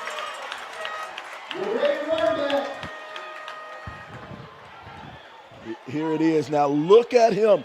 Field it and find his blockers. Find that hole. One man slips, and that's all he needs. Look at that. Look at that. Finding your blockers, finding that lane. The kickoff return and the opening drive in the second half is the most important possession of the entire game. The opening drive of the second half. Let's see what Creekside does. William Edwards III on the hardy return as he went 45-plus yards on that one. In fact, more than that, 50-plus as Edwards III fielded it from the 5, and this thing's going to start at the 42-yard line here for Creekside and the Seminoles. Lett will hand off, run up the middle, got a couple out of it on the handoff that went for maybe 3 or 4 yards that time. First play of the opening drive in the second half for Creekside. Straight up the middle, and this is what they're going to do, man. This team, they run downhill so hard. Hey, we see you out there, Los Waves. We see you out there. He said Creekside band beat Westlake. We see you. We love to get shout-outs here on SUVtv. Make sure you tweet us. Let us know. Got an answer to your question there, too. Nice job. 2nd and 7 after the run by Birch for 3 yards. Nyqua Lett, quarterback for Creekside. He'll hand off. Here's a run. Got more out of it that time. Did Birch. Got 3 the first time. Got a lot more on the second, but a flag's down. Let's see what that flag is. Oh. It's on Creekside. We're going to call a legal formation on Creekside. But even though that's a legal formation penalty, Creekside's offensive line, they're leaning on Westlake. They're leaning on Westlake. That's all that mass. That's 300 pounds straight across. He's got these big boys, and they're leaning on Westlake. Let's see. Birch had enough there for the first down, but remember it was taken away, so it's 2nd and 12 now for Creekside. Ball snapped from just inside the 45. Here's a handoff, but wrangled down in the backfield as Westlake up to the challenge, and they get on Birch quickly. And see, that's what you want. You want your big-time players to make big-time plays. Zion Young, he's committed to go to West Virginia. He is a big-time player. He's the guy you're going to see on Saturdays on TV for the next 3 or 4 years. That's what you want out of your big-time players, to come up and make big-time plays. And Zion Young bouncing back from a first-half performance. And for those that caught the first half, kind of know what we mean there, and that's a good, hardy play. Here's Lett, who tried to get it away. He did. It's incomplete along the sideline, targeting William Edwards III. He had 2 or 3 Westlake defenders right on top of him. And, you know, one thing I love about this Westlake team, they have what I like to call active DBs. They're DBs. Lett hadn't had anywhere to pass all game long. Those DBs are there. They're wherever you need. Where's there? Wherever they're supposed to be. That's where there is. Wherever they're supposed to be. Those Westlake DBs are there. Well, Westlake's ready to get the ball here. They'll send Travis Booker down to field it as Booker stands at the 10-yard line.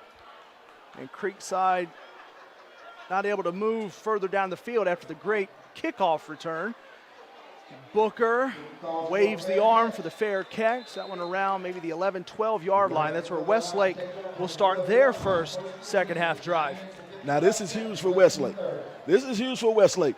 R.J. Johnson needs to come out here calm his troops down and lead his troops down the field. Right now, R.J. Johnson, he is a leader. I talked to Coach May yesterday, and he said he leads my team. He said he is a coach on the field. So now it's time for R.J. to lead his team down the field. Yeah, R.J. Johnson, Reginald Johnson Jr. goes by R.J. And R.J. and Westlake ready now. R.J. Johnson will hand the ball off. Stood up pretty quickly on the handoff to Jaden Thomas. Second down coming after the 3-4 yarder by Thomas. Here it is again. I got confused on that play right there. I'm looking, and they have double numbers, so it kind of threw me off a little bit. Yeah, the classic double number. They have 90 players. Westlake dressed out 90 kids. Handoff again to Thomas, who broke a tackle, maybe two, and scurries up close to the 25, dropped it around the 23. And see, right now, Westlake, they're lowering that shoulder. They're getting mean. They're getting nasty. Look at that push up front from that offensive line. Now look at the running back finding his hole and just running straight up the middle. Getting aggressive. Fresh set here for Westlake. That one incomplete over the hands of Travis Booker. Too high for Booker that time. Second down. See, here's the thing for all you young quarterbacks out there watching the game. You want to make that pass, you need to set your feet. Set your feet and throw a nice pass in there. RJ was a little bit off balance when he tried to throw that. Let's look. Let's see if he wasn't set. He wasn't set when he tried to throw that pass in there. Get set. Trust your offensive line. They're blocking. They're doing their job. Second down. Handoff. Thomas absorbed one big hit. He's down at the 30-yard line. That was a heavy blow to Jaden Thomas, who took the handoff and then powered ahead. Jaden Thomas is lowering that shoulder. Oh, yeah. Putting those shoulder pads to work. Look at him. Look at him come through that hole. Boom! Get off of me. Come on. Get off me, little man. Third down and just 4, and almost broke it that time. Tripped up at the end was, that was Taylor that time who took it in the backfield. Yes, Taylor, first down. Yeah, Josh Taylor out here running too, man. These backs from Westlake, man, they don't mind getting down there and laying the blow. Hustling off the field quickly was McCrary. Handoff again here to Taylor. He got maybe one. He's awfully close to getting back to the line of scrimmage. Second down. There you go. Yeah, I think he might have. Yeah, you're right. He barely got back to the line of scrimmage on that one. That Creekside defense is closing in on those Seminoles. Closing in. But now, like I said on that last drive, you saw how Creekside offensive line was leaning on that defensive line for Westlake. Let's see if Westlake's offensive line can start leaning on that Creekside offensive line. Huddle breaks. It'll be 2nd and 9, so it was Taylor who got a yard that time.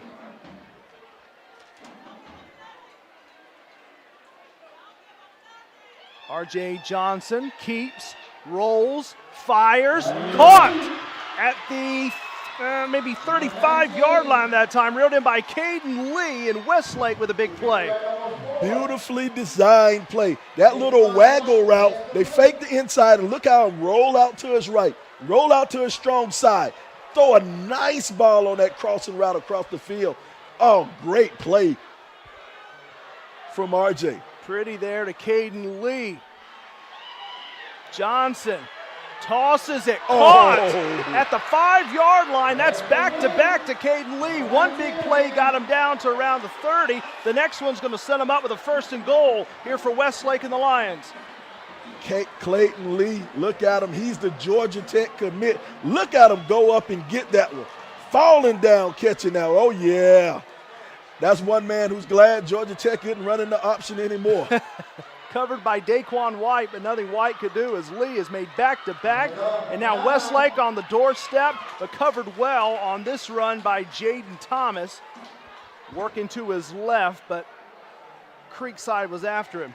and that was Vincent Hill, or Kerry Morrow that time. Check that, Morrow, who came in to stop Thomas. 2nd and goal. Yeah, I like how Morrow, the linebacker, kind of played sideline to sideline, got over the top to make that stop. Westlake's going to stay here with Thomas. Handoff again. Thomas left. Maybe got a yard out of it. 3rd and goal coming. He's not there yet. Yeah, it's a lot of mass of humanity in that middle of that line right there, man.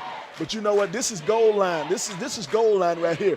This is when you're an offensive lineman, you look at that defensive lineman and say, I am better than you. That's all you do. You put your hand in the dirt and you say, I am better than you. The defensive line has to look at the offensive line and says, no, I am better than you. We're going to find out on this play right now. Taylor in at running back from the 3-yard line. They'll send him in motion. Keeping it, R.J. Johnson. Johnson stood up, and Creekside stands tall.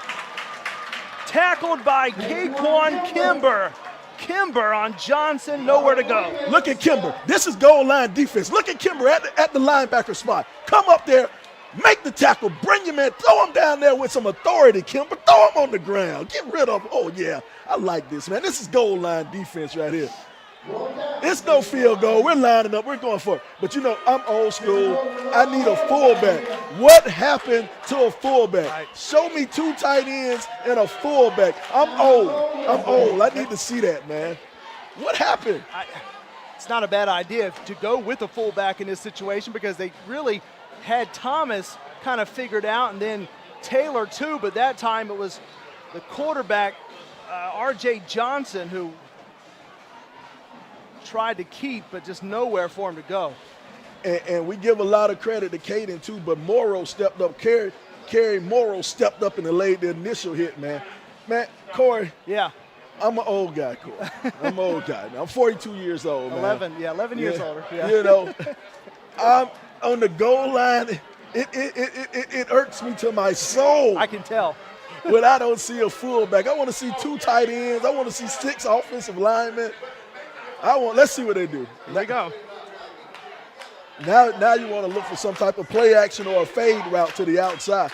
And wow, Lee's in. Look how tight Lee is in on this side. Let's see if Lee gets that fade action to the outside. Let's look at the fade to Lee. Let's see what happens. Thomas. Oh, they're going up under center. Yeah, now they'll go with R.J. Johnson under center with Thomas back there. They'll toss it to Jaden Thomas.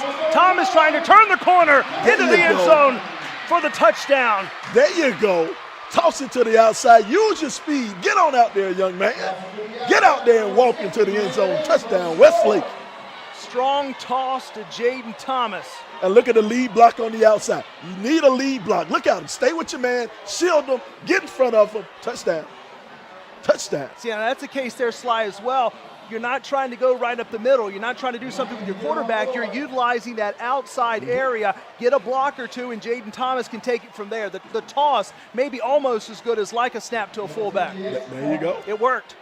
And Westlake's right back into this one. It was 12-0. It's a chance here to make this a 5-point game with the extra point. They'll line it up here with Grant Roundtree looking for that extra point, and that is straight down the middle.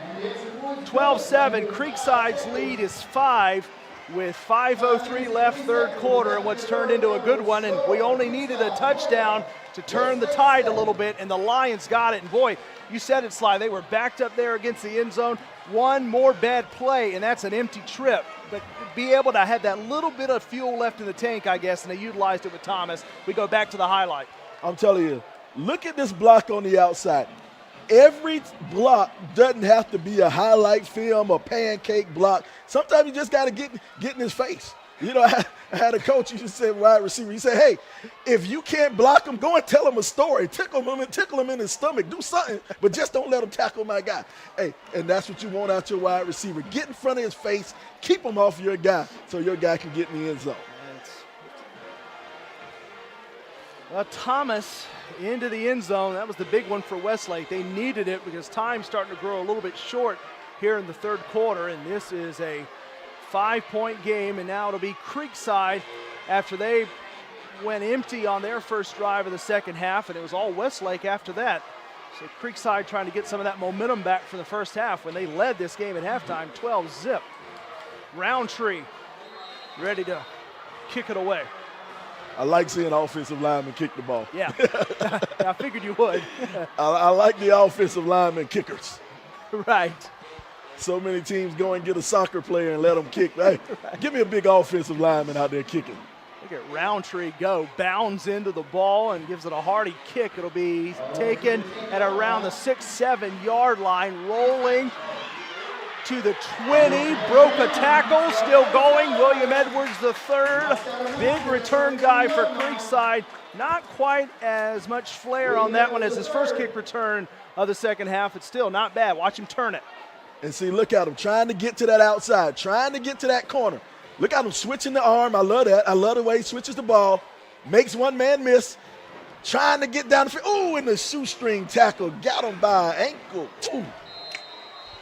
I think that Westlake starting to key a little bit maybe on Edwards III after he burned them to start the second half. They were pretty determined not to let him go 50-plus like he did on the first kick return of the post-intermission period. So here's Creekside. They're going to snap this ball from the 30-yard line.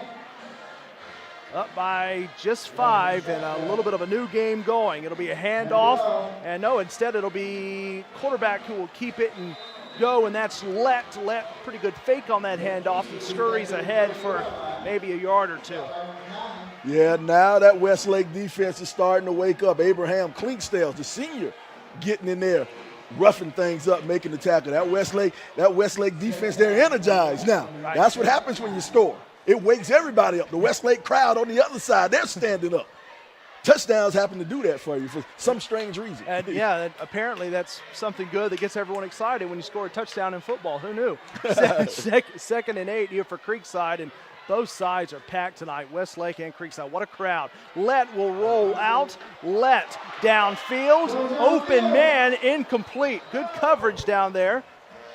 Target for Creekside was Derek White, and he was covered up by, looks like Powell Lee that time. Here it is, Sly. And see, this is good action right here. This is good action, but Let just has to get a little bit more on that ball. You couldn't see it from this angle, but his receiver had a step. He had a step on him. Let just has to get it out there. Sometimes you just, just load that cannon up there and let it go. Load it up and let it go. Let's got a deceptive arm. He's pretty mobile back there, but he's got an arm, and he's tested it out a couple times. But Powell Lee made it incomplete, and it's now 3rd down and 8 here for Creekside. Let. Little bit of time up in the pocket. Big hole here for Naquan Let trying to look to the 50, and there he goes. It opened up a tunnel for Let, and that's a first down for Creekside. Creekside got away with one. Look at this. It's a hole, a clear hole right here on the outside. Yeah, he took him down WWF style. My goodness, they got away with one. Westlake, they got a reason to be mad on that one right there. Creekside got away with one. But hey, here's the thing. If the referee doesn't call it, it's not a penalty. It's not a penalty. It's all good. And that's a first down for Creekside right at midfield at the 50-yard line. Here's Let handing it off, nowhere to go. Ball came out at the end. Is that live? It'll be Powell Lee who jumps on it. They always tell you run to the end zone just in case. That was Clayton Powell Lee who came to the ball. Now, of course, the question is, was the runner down when the ball came out? We need our replay. Let's look at this replay. It's a big stick, too, on the outside. Look out, boom! Big hit right there. Uh-oh. Yeah, he was down. Yep. He was down. Looked close there for a second. But here's the thing, though. I like that, when the ball's out there loose, pick it up and keep running. Sure. Absolutely. Keep on running. Let the ref tell me it's over with. You never know. That's what they teach you. That's the basic fundamentals there. Run. If that whistle doesn't sound, keep running until you reach the letters on the other side. Now, if you're Creekside, you want to go after that guy who ran down the field. He might have used a little bit of energy. He might have used a little bit of energy. Powell Lee. Let's go at Lee. Let's see what type of shape Lee's in. 2nd and 11 now for Creekside. Split backfield with Lett in the middle of it. Who's he going to go with? Nobody. Lett will keep. Nowhere to go. Lett goes down. Sacked. And that is Mulba. Or no, check that. That was Powell Lee who came in with the sack. And the ball came out too. It's in the hands of Peterson. And look at Lee coming off the outside on that blitz. Coming on the backside, untouched, staying with it. Go on and bring him down. Ball pops out. Sack and a forced fumble. Hey, highlight film type stuff for Lee right there, baby. Another case there where the clock started to tick a little bit as well for Nyqua Lett. There's some people at Georgia Tech smiling right now. They got a player coming to them. Clayton Powell Lee could have run back for a touchdown, but the runner's knee was down. On the very next play, Powell Lee came in with a sack, and then that F squared, the forced fumble, and it'll be Westlake ball after they score the most recent touchdown. They're going to line up here from the 40-yard line. First down with 2:20 left, third quarter, trailing by just 5. And trying to fully take this game away late in the third and maybe get the lead for the first time tonight. R.J. Johnson got to go to the 40 along the sideline. Johnson out just shy of the 30. Good scramble. And now Westlake, they're starting to feel it. They're feeling themselves now. They're feeling good. They had the big defensive stand and the turnover. Now that offense, they just scored a touchdown, so now their legs up on it. They're bouncing around. You know, toward the end of the first half, they were kind of sluggish. They were kind of, oh, woe is me, woe is me. Not anymore, not anymore. Hey, they're ready to play now. Fresh set. Snap it from the 30. A little bit of a loose ball there, and Jaden Thomas comes out of it to the 25-yard line. It was a little anxious there to start on the snap to R.J. Johnson. Mishandled it just a touch, got it away to Thomas. Look at that great way to control it. Now he'll get it and find his way. Find his way to the outside. Good job of recovery. Way to recover off of that bobbled snap. Yes. Or bobbled handoff, or whatever you want to call it. Yeah, sometimes that can completely dismantle the play, and good presence of mind to stick with it. Second down here for Westlake. Handoff. Now on the opposite side goes Thomas. Just scored the most recent touchdown. Now Thomas trying to get another, and he's upended just past the 10. Got a flag down, maybe more than one flag. Yeah, I think we got a hold on the outside, and I think it's a legal chop block too. I think they may call blocking below the waist maybe. Yeah, there's your hold on the outside right there.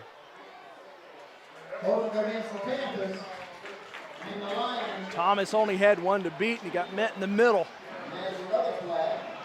A lot of flags. That's one of those ones, you know, you can just pick your penalty. Yeah, another one of those. Let's see what they call it. That's not it. There's one hole right there. The ref threw that one like a baseball. That deep judge, he threw that one out there. Look at the arm on the referee. Fastball straight down the middle on that flag. We're waiting for the accumulation of the calls here on a myriad of penalty flags. Looks like we're back ready to go. It's still second down. 30-yard line where it snapped. Johnson got it away. Caden Lee caught it. Now Lee pulled back, but he got it 27, 28-yard line. Hey, this is something that'll never be talked about, but it's a great job of picking up the blitz by the offensive line from Westlake. Westlake did a great job. Look at the blitz coming up the middle, and look at they closed that door.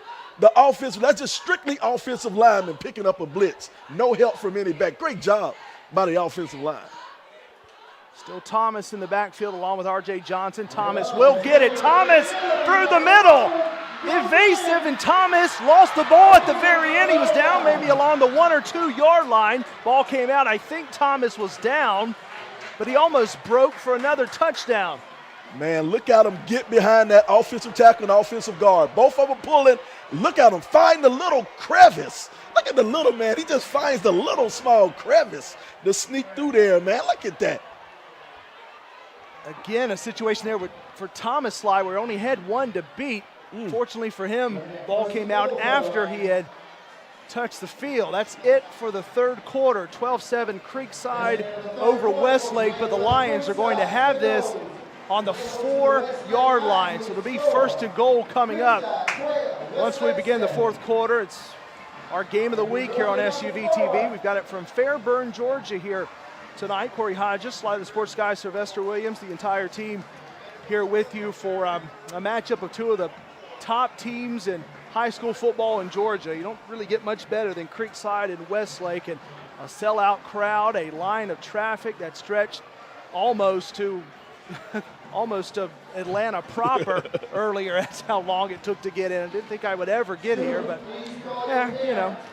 Hey, you know what? If nothing else, great to see all the fans. As our coverage tonight presented by HBCU League Pass, by Credit Versio, Weeball Sports, Urban Edge Networks, Swoop In, and CBA Sports. How do you know it's high school sports season? The announcer just said, time to call your parents. That's how you know it's high school sports season right there. When the announcer says, kids, time to call your parents for your ride to come and pick you up. And the Uber too. It's Uber. Yeah, it's 2021. It's Uber too. That's how you know it's football time in high school. Yep. Time to get the ride home. I remember that. And that's a late parent pickup. I was usually around 3 o'clock. This is a little bit later, but hey, yep, show up and get a ride back home. Probably a shorter drive than most. Head back home, get everybody ready, and what's been a packed house from the very start. Hasn't dissipated at all. But here we go. We'll flip the field. Same situation, though. Westlake has it from the 4-yard line. That's a handoff to Thomas. Did he get in? He is. Touchdown. Yes, sir. And once again, you give credit to that massive offensive line up front from Westlake. Look at this offensive line just leaning. You see that hole up there? That offensive line just leaning on that Creekside defense. These big boys, they're earth movers. They're earth movers. Jaden Thomas has scored back-to-back touchdowns for Westlake. Third quarter score made it a 5-point game, and now Westlake leads Creekside 13-12. Roundtree ready for that extra point to try to make it a 2-point game, but whistles sound as Roundtree was putting foot in the ball.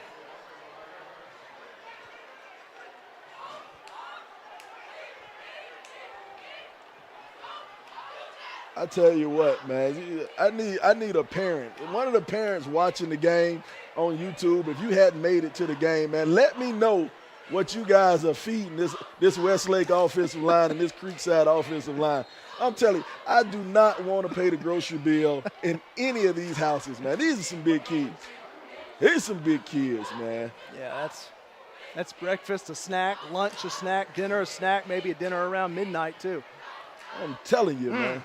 I talked to Coach Dixon. Coach Dixon, yeah. I talked to him on Wednesday, and he was telling me he had to get some of his guys, he had to put them on diets. Oh. He said he had to slim some of them down. I need to find whatever he's got on the recipe book. Here's the handoff trying to go for 2. But Creekside's all over that. That would have made it a 3-point game, which makes sense, of course, get it to a field goal advantage. Now you got to be smart. Yeah. Now you got to be smart. I understand your emotions and tempers and everything runs high, but it's a 1-point ball game. You just stop them on a 2-point conversion. No need to get in any type of pushing match, man. You got to be smart right here. Got to be smart.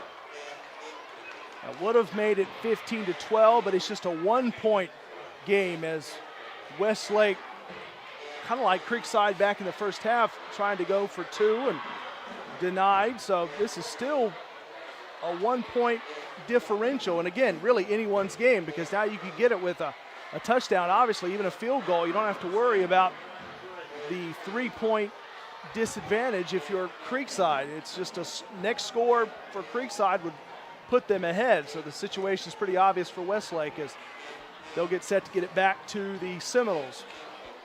Hey, all our listeners out there, make sure you tweet us, man. We like to give shout outs. We like to talk to our people who are listening. but I'm having terrible cell phone service. And Mr. Stewart, Mr. Reginald Stewart, we are sorry. I've spoken to my man. He's gotten it straight. Yeah. I think I've said Westlake 50 times just to keep it going. He's gotten it straight, and he's on top of it. We want to apologize, Mr. Stewart. We got you, though. We got you, man. Yeah, thanks, Sly. Yeah, we're rounding it back here in the second half, and a good one continues. Roundtree just barely boots it, falls at the 30. Ball gets kicked around. Got to watch it now. Is that going to be a Westlake football? Yeah, it is. Westlake called him sleeping. Yeah, they did. Jared Stevens closest to it. Stevens has the football there. Here it is on the replay. Called him sleeping. That is a live ball. You have to get the ball. You have to sell out for that. It is no excuse for you to look at this ball. You have to go and get it. Dive. Get on the ground. Get on the ground. Get in there. That's a huge play. And once it's touched, it's a ball up for grabs. And it was Jared Stevens who was in the right place at the right time for Westlake. They've scored back-to-back touchdowns, both with Jaden Thomas, and now, after the recovery from the kickoff. I don't know, this is Atlanta. That happened to the Falcons a couple years ago. It did, yeah. Ball snapped at the 30. R.J. Johnson is sacked in the backfield. Creekside steps up on defense. They needed it, and it was Javion Miller with the sack. Javion Miller, that is his fourth sack of the year. That's his second on the night. Look at Miller coming off that edge, coming in there, the defensive end spot, and bringing down the quarterback. Good job by Miller. Good job by Miller. Go on and flex your muscles, young man. Miller has been a presence in the backfield tonight, especially pressuring Westlake's quarterback, R.J. Johnson. 2nd and 20 now, so double the yards to gain. Handoff. Here goes Taylor.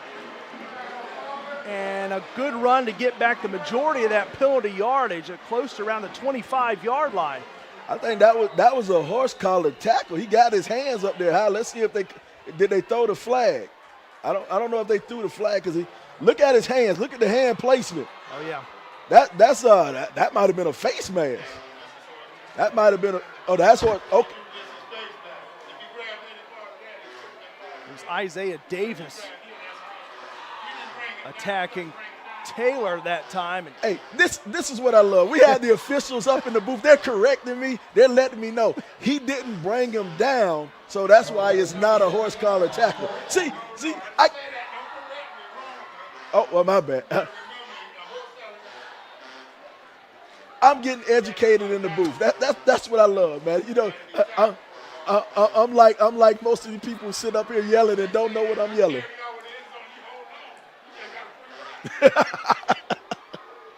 Well, Westlake trying to recover after the sack, and a little bit of consternation about the possible penalty. We're going to step away here.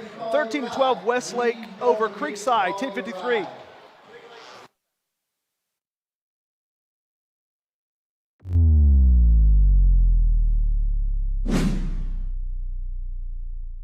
I'm really not looking forward to calling this credit repair company. Fresh meat for the monthly fee grinder.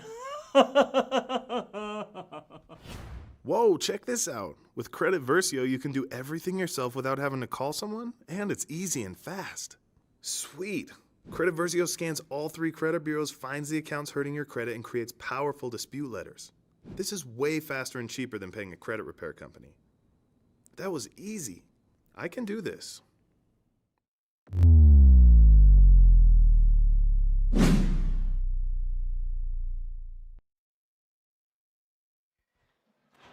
All right, we're back, and it's Westlake with the football, up by just 1 with plenty of time left here in regulation, but what a turn of events here since the halftime break for the Westlake Lions, trailing at the break 12-0 to Creekside. They've rattled off 13 unanswered, and 2 running plays for scores with Jaden Thomas, and then getting a fumble on the kickoff.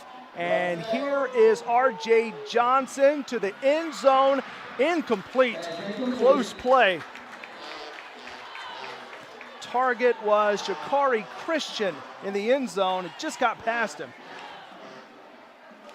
Look at that, Danzis Miller. Look at Miller applying the pressure over here on defense. I thought he got his hand in. Didn't get his hand in. Well, he was all over him anyway. He did a good job on coverage. I thought he got his hand in, but he still did a good job on coverage. That would have changed things considerably, but it was clean. 4th down, and Westlake's going to go for this. 4th and 8. R.J. Johnson rolls, and it got dropped out of the hands. And that's a turnover on downs. It was Jaden Thomas, who's been pretty sure-handed here in the second half so far, and Creekside still running with the ball just in case. Nah, that was a forward pass. Yeah. I know you want to get a touchdown, but you ain't going to get one that easy. That's still a forward pass. It's a big hit, though. Yeah, Kaquan Kimber came out with the ball as it was in and out of the hands of Thomas. And Kimber ran the distance, but yeah.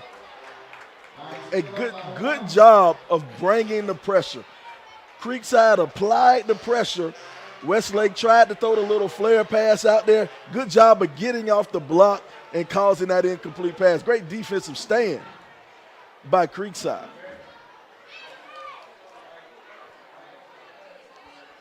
So it's Seminoles football from the 25-yard line. And they want to try to put something together here to get the lead back. It's been a while since Creekside has had something good to put out there on the field. Let taken down. He kind of scurried back, tried to make something out of the play. Covered by Gannon Weathersby that time. 2nd down. See, right now, what I would like to do, if I'm Creekside, I want to establish dominance with my offensive line again. I want to let Hurst get there and just pound it. Hurst up the middle, Hurst to the left, Hurst to the right. I don't like that little read option play, that line option where you send your quarterback up the middle. I want my running back doing everything up the middle. 2nd down for Creekside. In motion goes Birch. Incomplete. Had a wide open receiver. That was Isaiah Davis. Who tried to go over the shoulder back in the first half. Davis that time a little bit more clean, but incomplete. That's the combine pass right there. Anytime you go to any quarterback combine, NFL combine, the 10, 12-yard out. As a quarterback, you have to be able to throw that pass, and you have to put it there. It is the hardest pass to throw in football, but you got to throw it if you want to play on the next level. The closest defender was Jared Stevens for Westlake. He was maybe 6-7 paces away, but incomplete. 3rd down. Here's the handoff. Ooh. Running play, covered up well. Never really got a chance to get it going. The closing speed right there. Weathersby was all over that one. Playing that linebacker spot. Look at him read. Look at Weathersby. You see him, number 4 in the center of your screen right there, reading, closing it down. I'm a linebacker, man. I love to see a linebacker play ball, man. I love it when a linebacker closes stuff down. Kamari Davis on the run that time and met Weathersby. 4th down now on the flip side for Creekside. Just saw one for Westlake. There was a turnover on downs. Creekside trying to avoid the same fate. It's 4th and 10. So another 4th and long possible go for it here for the Seminoles. Instead, they'll go ahead and punt this away. Good decision. Bounces 45, 40, and that's where it'll stop. Westlake will have another chance with, again, plenty of time left. A little under 9 to go in this game. And the Lions will have it back as we go back and forth. It's been a defensive game here and there, although we then saw Westlake rattle off 2 quick touchdown slide, kind of changed the narrative a bit. Now Westlake has a chance to drive again. Not quite sure where the momentum stands right now, but it feels like it swung a bit towards Westlake, and they have a chance to grasp it here again. You know, that missed extra point to start the game off, huge. Oh, yeah. Yeah, little things like that can make a big difference. Here's Jaden Thomas. Handoff. Thomas, he breaks free. Jaden Thomas has scored 3 straight touchdowns for Westlake, and the Lions lead it 19-12. Thomas, jailbreak to the end zone. That's all. See you later, alligator. Look at him. Find that hole. See this massive offensive line up front. See all these earth movers clearing out the way. Look at him. Untouched. Straight up the hole. Look at the big man driving him down the field. Nothing's gonna stop him but the fence behind the end zone. Only thing gonna slow him down is one of the band members in the back of the end zone right there. That's how you run right there. Jaden Thomas. Arms just a pumping, and Thomas, nobody could stop him. You rattle off a touchdown or 2 in a row, Sly, it's one thing, but when you go 3 straight scores, granted, that was far and away his longest of the evening. That one for 40 plus. His first 2 touchdowns were for inside goal-to-go opportunities. Looks like, though, they took the touchdown away, and that's the turn of events because the touchdown for Thomas was taken away, and now it's a fumble recovery for Creekside. So talk about a quick turn of events. That touchdown did not stand. Look at that. I had my head down. I did, too, for a second. I had my head down. I'm tying my shoe. I'm waiting on the extra point. And look at this. Look at this. Look at him getting his hand in there. Getting his hand in there, knocking the ball loose. When you're a back, you cannot carry a loaf of bread. You got to tuck that thing. You got to hold it in there tight. Yeah, it was R.J. Johnson. He was trying to get it away to Taylor, who dropped the football, and Creekside recovered. And that's the guy who did it right there. It's Vincent Hill along the sideline. Vincent Hill with a turnover chain. Oh, yeah.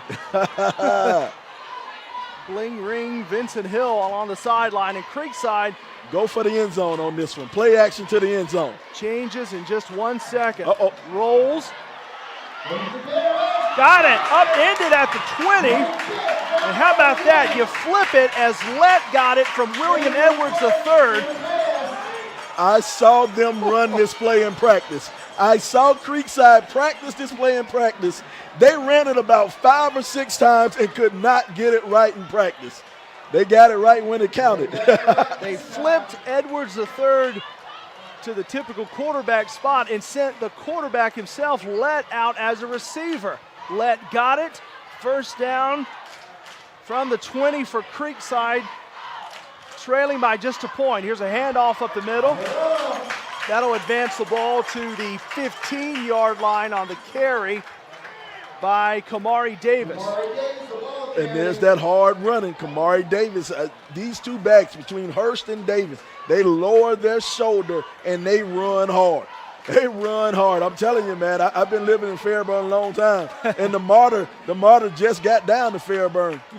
Not too long. Oh, look at this, the busted play. Naquan Lett, ball above his head, and Lett rolls to the end zone for the touchdown. He cleared it on the left side, and Lett scores, and Creekside leads it 18-13, fourth quarter. Hey, look at this. This is a busted play. Everything's supposed to be going to the right, but he says, forget it. Let me just go to the left. Sometimes I'd rather be lucky than good. I'd rather be lucky than good. It works out for you. Yeah, watch Lett here. You're right, Sly. I'm just going to do it myself. I'll just go the other way. Coach Dixon said, hey, that's how I drew it up. Sure. Coach Dixon said, that's how I drew it up. That's the way it was supposed to go. I knew it from the very beginning, yeah. Look at Naquan Lett for Creekside. Bouncing off into the night. Not over yet, but that's a big change of pace for this game. Talk about an opposite momentum swing, if you will. The Thomas touchdown looked like it was good. It didn't. Now Creekside will go for 2. They'll go up the middle. They'll get the 2 points. And that's Kamari Davis who makes this now 20-13. So you can make it a touchdown lead for Creekside. Boy, look at this. Look at this. It is a touchdown lead. That's what turnovers do.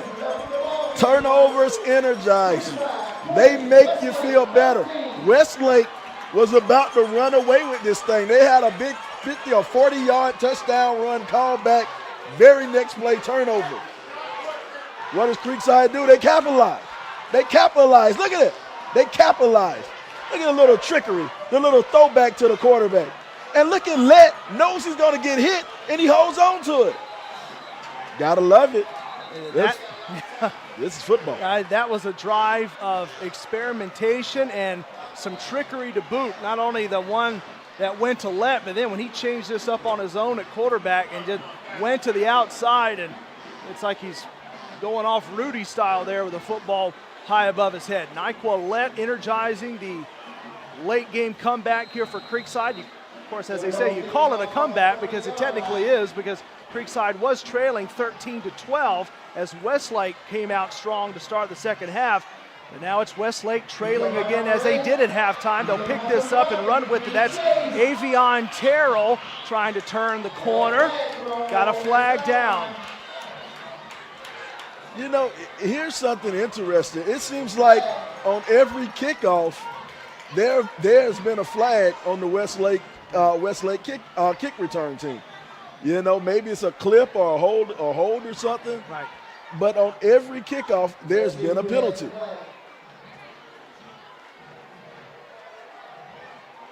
Block below the waist. You can't cut a man in the open field like that on the kickoff return. I'm not quite sure who did it. You know, we don't really call names in high school, but well, sometimes we don't. If it's blatant and it's really bad, we might call a name. I was called a couple names in high school. I wasn't immune to it, so. But no, I know what you're saying though. But yeah, so they caught somebody with a block below the waist. But here's the thing. Now Westlake, they have to dig down deep inside themselves. They have to find out who are they. They have to find out what type of team Westlake is right now. It's 7 minutes, 11 seconds to go in this game. Westlake has to dig down deep and find out who they are. We'll find out. Yeah. They're going to go with Christian and Thomas in the backfield alongside R.J. Johnson. Step back a couple paces.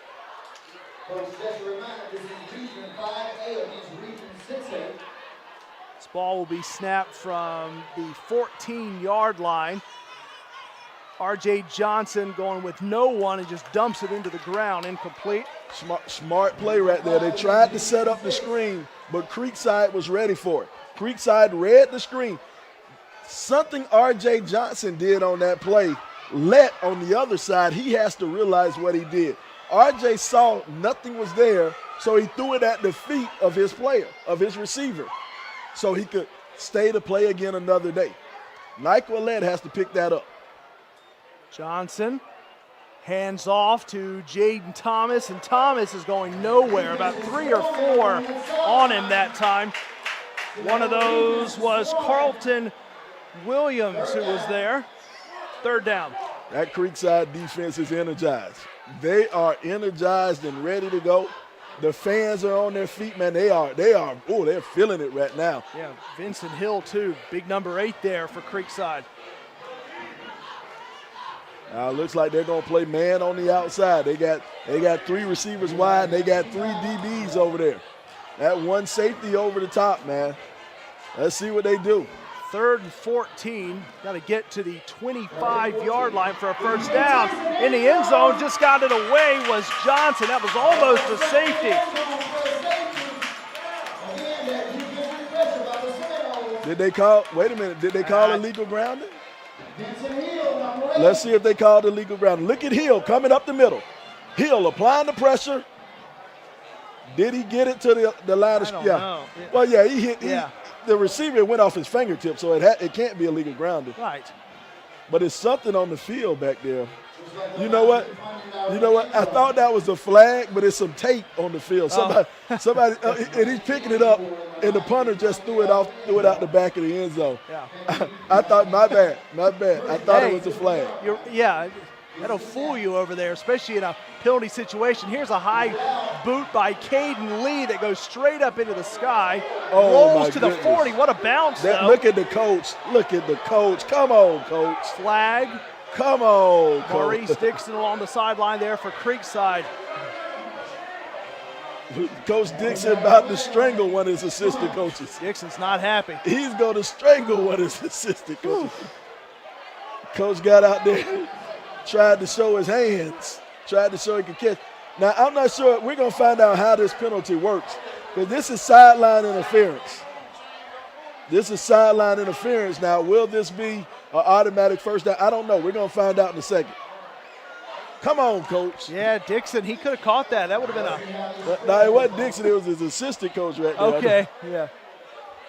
Now, Dixon is about to strangle his assistant right. coach. Now I know what you're saying, right? Yeah. Uh-oh, Coach going to have to do some up-downs at practice come Monday. Somebody remind Coach to do those up-downs come practice. Referees get together to sort this out. We used to have to run stadium steps in college. Man. Yeah. Coach going to have to run these stadium steps in practice on Monday.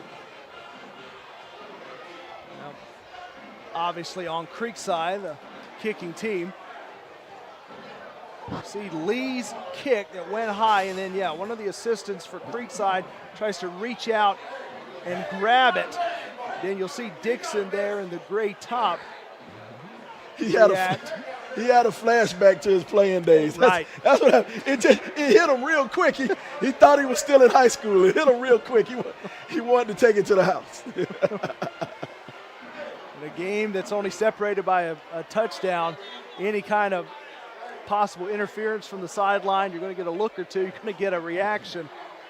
In a rivalry, the Fulton County rivalry between these two teams that goes back a number of years, this is one of the most hotly anticipated matchups every single season. It was the same way last year as well when these two teams went at it. It's Westlake football trailing by a touchdown with a little over 6 minutes to go. They'll go up the middle, but not finding a whole lot.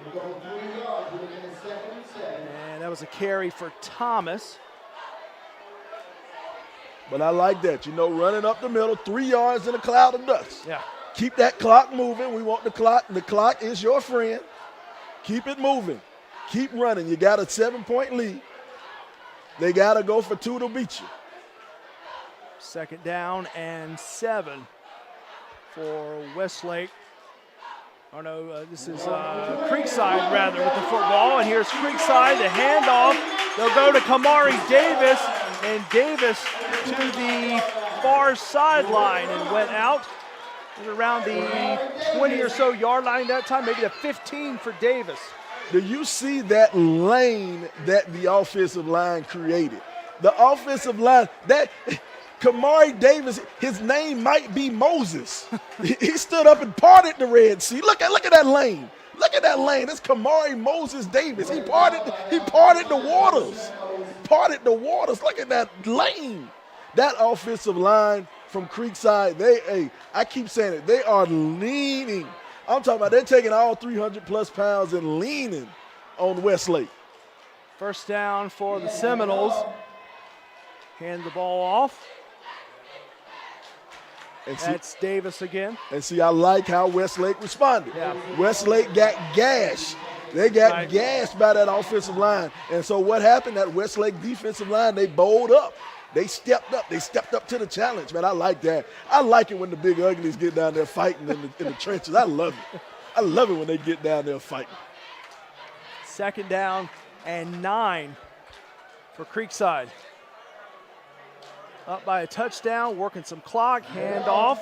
Or no, it'll be Let. Did Let keep that football? He did. He kept it, yeah. Tried to run that little read option, man. That's football now. That read option, that RPO, that type of offense right there. It's dangerous, but when it works, it works. Yeah. When it works, it works. Yeah, it's modern football right there. A lot of teams starting to pick up that RPO and gives you multiple options. Of course, you can run it, you can pass it. It's all part of that option. You can go either way with it, but you got to make the decision quick. I want to see somebody line up in the wishbone and run the triple option. One time. I just want to see it. A little bit of Switzer. Yeah, some old Barry Switzer. That's right. Davis in the backfield with Let. 3rd down. Creekside looks to the sideline. They'll call a timeout here. I think delay a game. Or delay a game, okay. Delay a game, didn't get the play in on time or didn't get it moving on time or something. Just under 4 minutes, man. Just under 4 minutes. I know. Now they call the timeout. Okay, there it is. So Creekside will talk it over, up by a score, leading this 20-13. Creekside here in their home field tonight in front of a raucous crowd, trying to get a big win. Our coverage again tonight presented by HBCU League Pass, Credit Versio, We Ball Sports, Urban Edge Networks, Swoop In, and CBA Sports. Okay. Now, here's the big thing. Timeouts. Just under 4 minutes to go. Creekside has 1 timeout left. Westlake has 2. Creekside, the clock is your friend. You want that thing to run. You want it to go. Westlake has to come up with a stop. And do they use a timeout? Here we go. We're going to find out. 3rd and 9. A timeout left for Creekside, 2 for Westlake.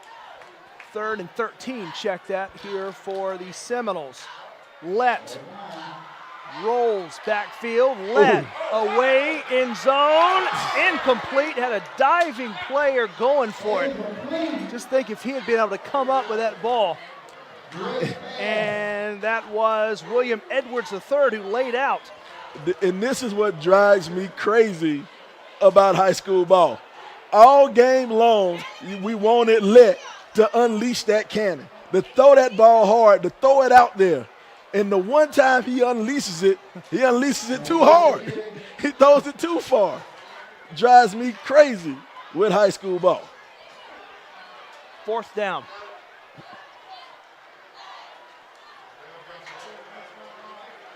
Still Creekside ball. A couple players in, couple players out. Let, the quarterback, with the last couple of instructions.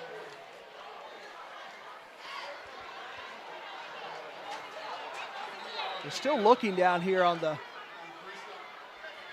towards the end zone, checking on something. And that's their last timeout. Yeah. That's Creekside's last timeout. Now, once again, if you're Creekside, you don't want the clock to stop. Well, I mean, it stopped on the dead ball, but still, that timeout, will they need it? Here's the thing: if you stop Westlake from scoring, you don't need the timeout. It doesn't matter.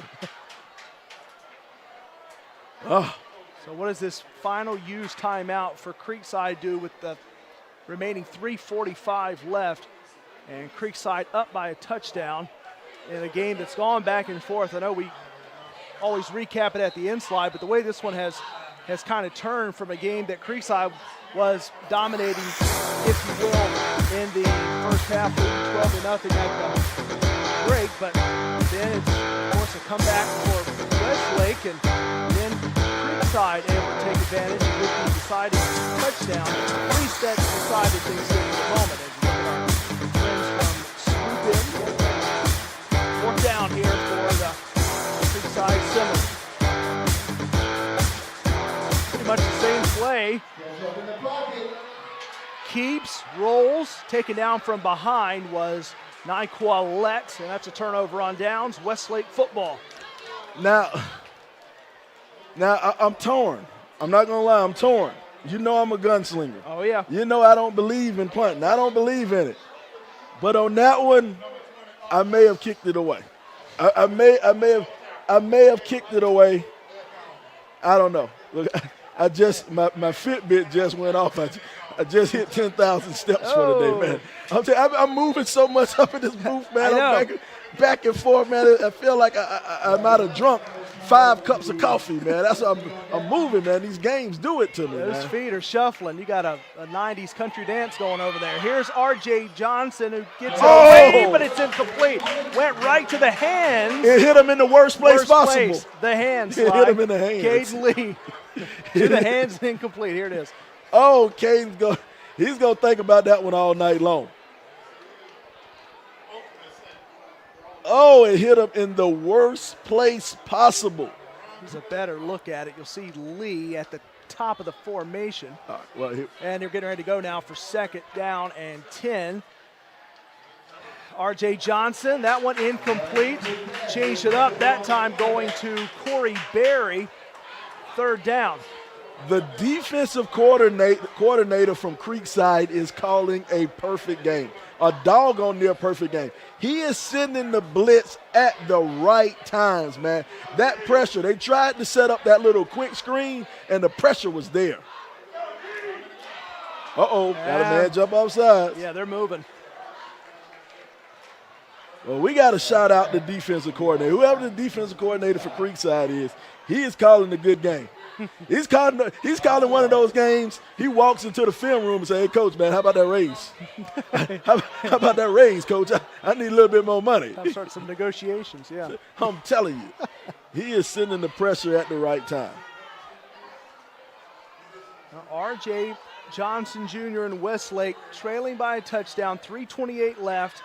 Here's 3rd down, run up the middle, and it's Jaden Thomas. He did this earlier, and it was called back. Jaden Thomas got one defender to fall. Thomas is along the sideline. He's down at maybe the 6-yard line. Will this one stand? If it does, Thomas with another huge burst.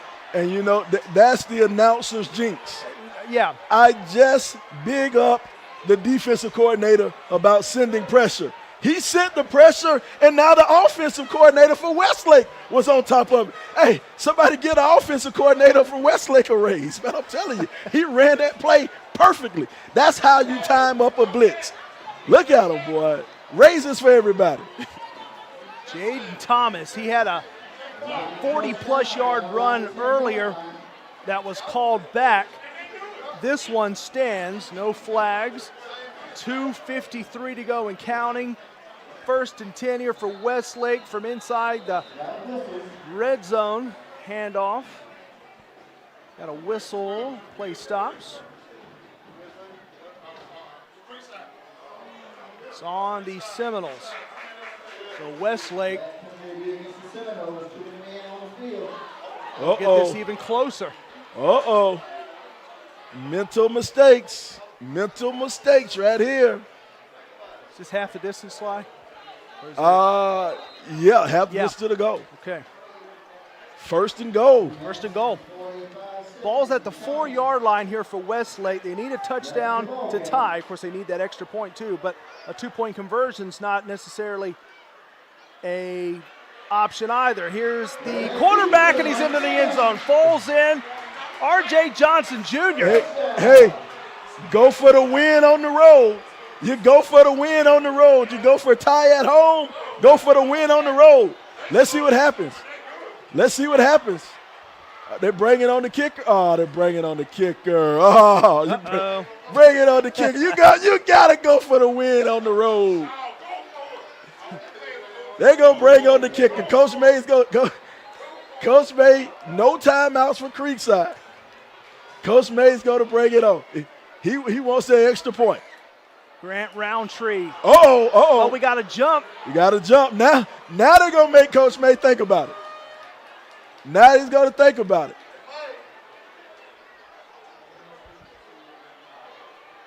Is this on Westlake or Creekside? It's going to be on Westlake. Okay. I mean on Creekside. I'm sorry, Creekside jump.